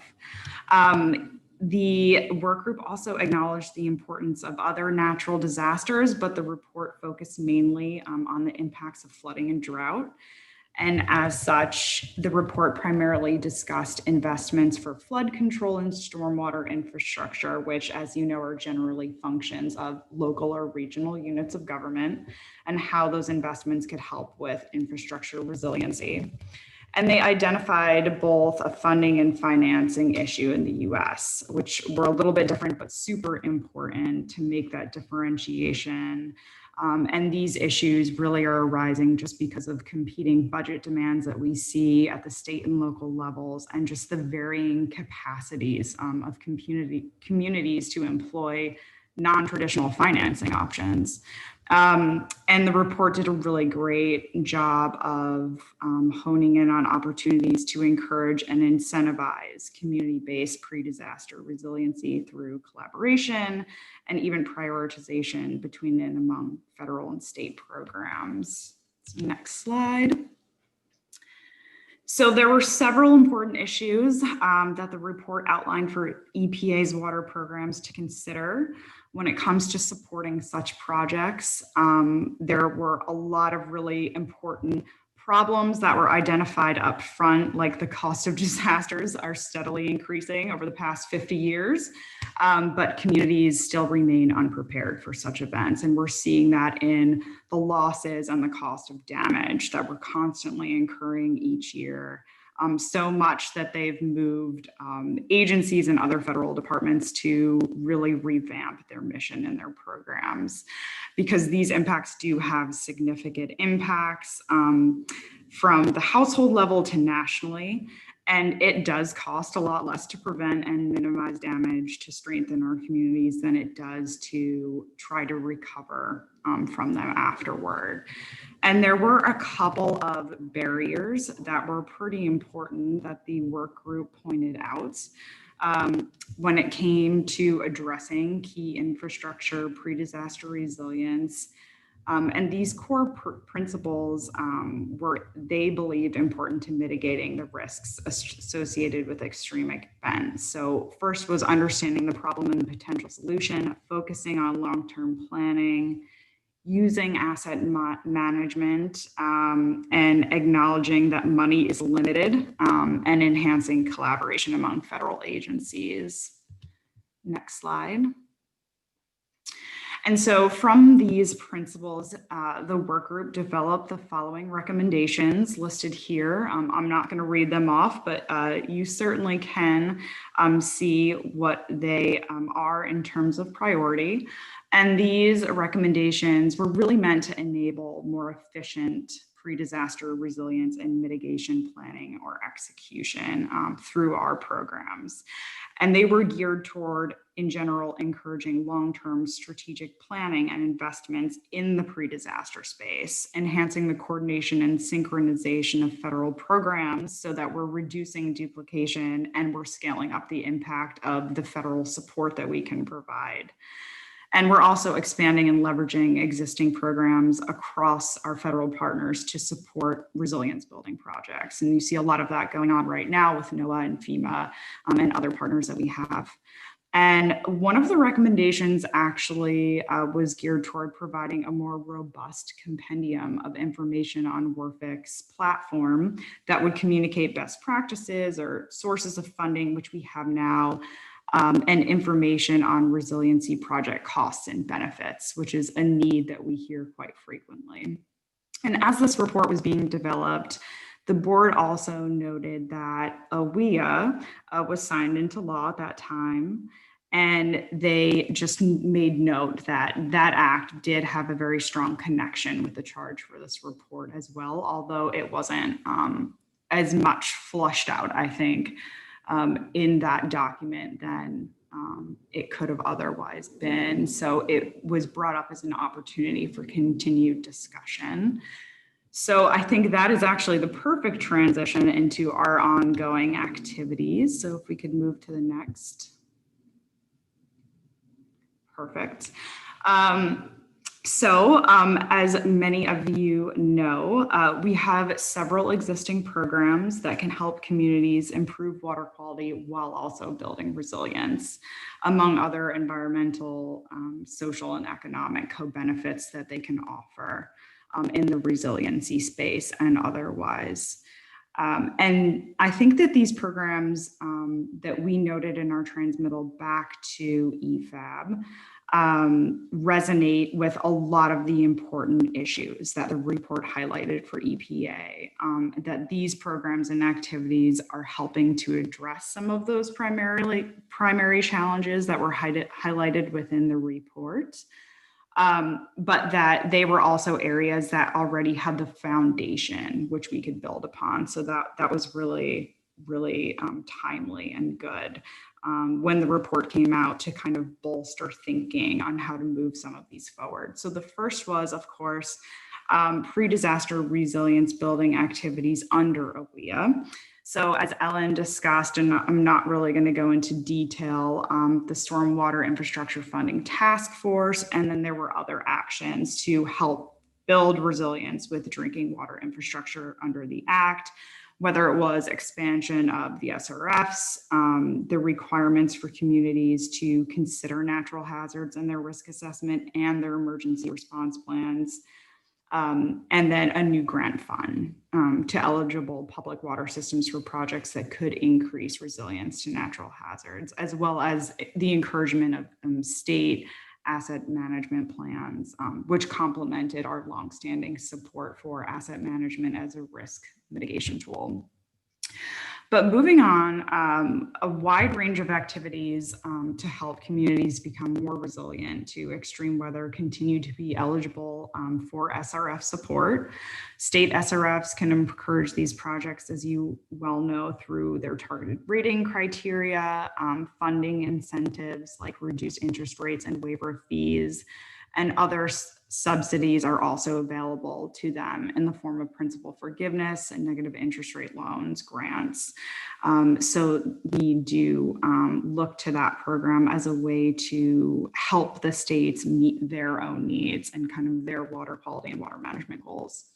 But we're also thinking about how to better leverage other federal programs to help fund these types of activities. And aside from working with FEMA through our interagency MOA that's been in place for several years, we also in 2019 established an MOU, Memorandum of Understanding, between FEMA and the SRF programs.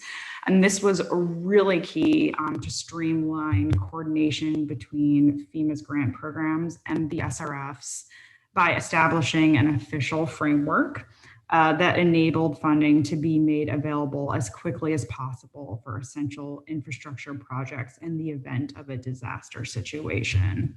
And one of the things that was so instrumental about this was the MOU made it clear that SRF funds derived from prior loan repayment, state match, and interest earnings are actually state funds that may be reimbursed by FEMA through this bridge loan of sorts.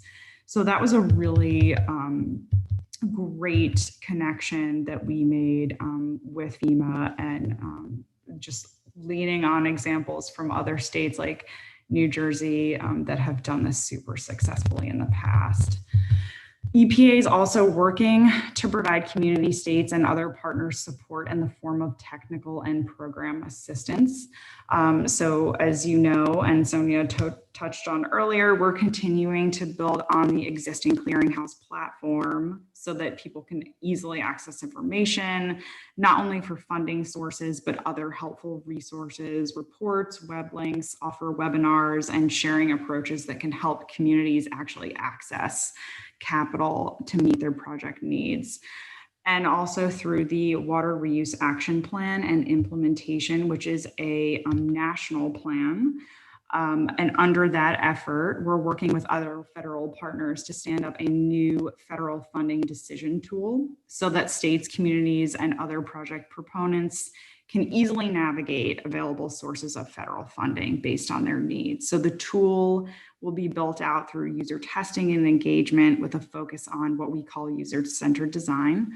And given the frequent lack of resources and expertise at the local level that we often hear about, and that it's not always clear which traditional funding and financing programs may support more non-traditional projects that often fall into the category of resilience building, the tool will hope to work to increase overall access by distilling the many details of these programs into a decision tree so that project proponents can easily identify which funding or financing programs are best suited to support their own initiatives. And that was, like I mentioned, part of the action plan being released last year. So federal, state, and local water partners finalized the plan, and we actually have an implementation platform up online to track the progress of all of the actions under what we call the RAP. And not only is this effort strengthening coordination with our federal and many, many diverse water community partners, but supporting water reuse as part of an integrated water resource management approach. So that coordination piece is really strong there, not just with government, but outside. And we also have, and I couldn't possibly cover this in my time here, but several programs in Office of Water that have tools, resources, training to help communities, utilities, and other water sector stakeholders increase their resilience, like the Creating the Resilient Water Utilities program that some of you may know about, our Green Infrastructure program, which we've talked about today, and even the other partnership programs that we have, like the National Estuary Program.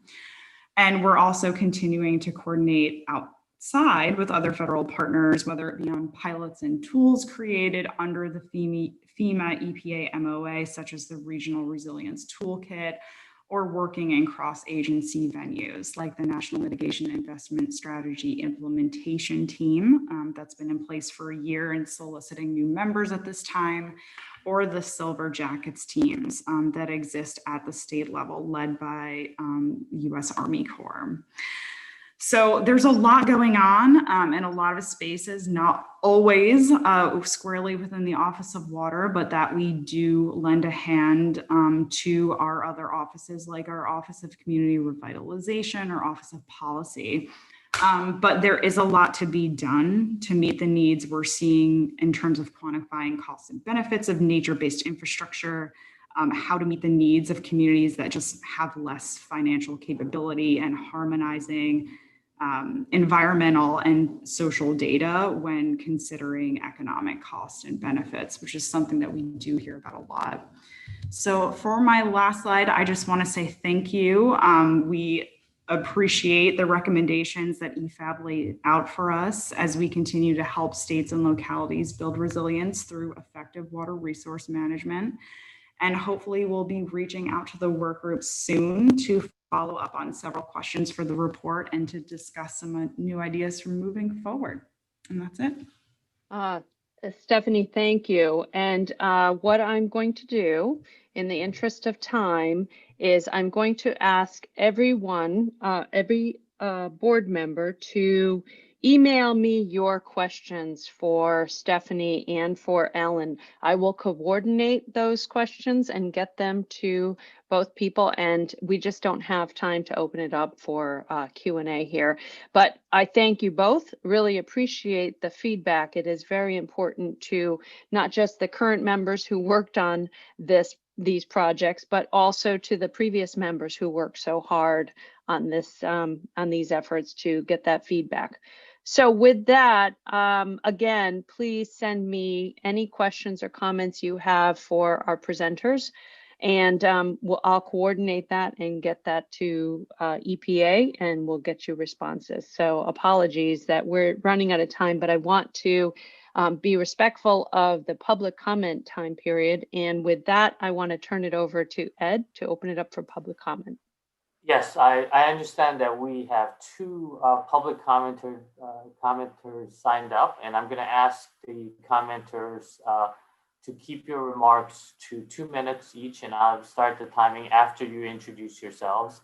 And then if you have any additional comments, please feel free to submit any written comments that you might have, and we'll post that on our website. And also, if there are any questions by the board members of commenters, we'll use the same process that Joanne just outlined for asking questions. So let me start with, let me see here. We have Nicole Hill. Nicole, are you on the phone? Are you online? I'm online. Please introduce yourself and go ahead. I will start. Hi, my name is Nicole Hill. I'm a resident of Detroit, Michigan, and a member of Michigan Welfare Rights and the People's Water Board Coalition. And I'm asking on behalf of the People's Water Board. I heard a lot of mention of resilience, and I want to know how you can factor in water resilience without a fact, making a fact of uplifting the water affordability piece in it, which is highly important.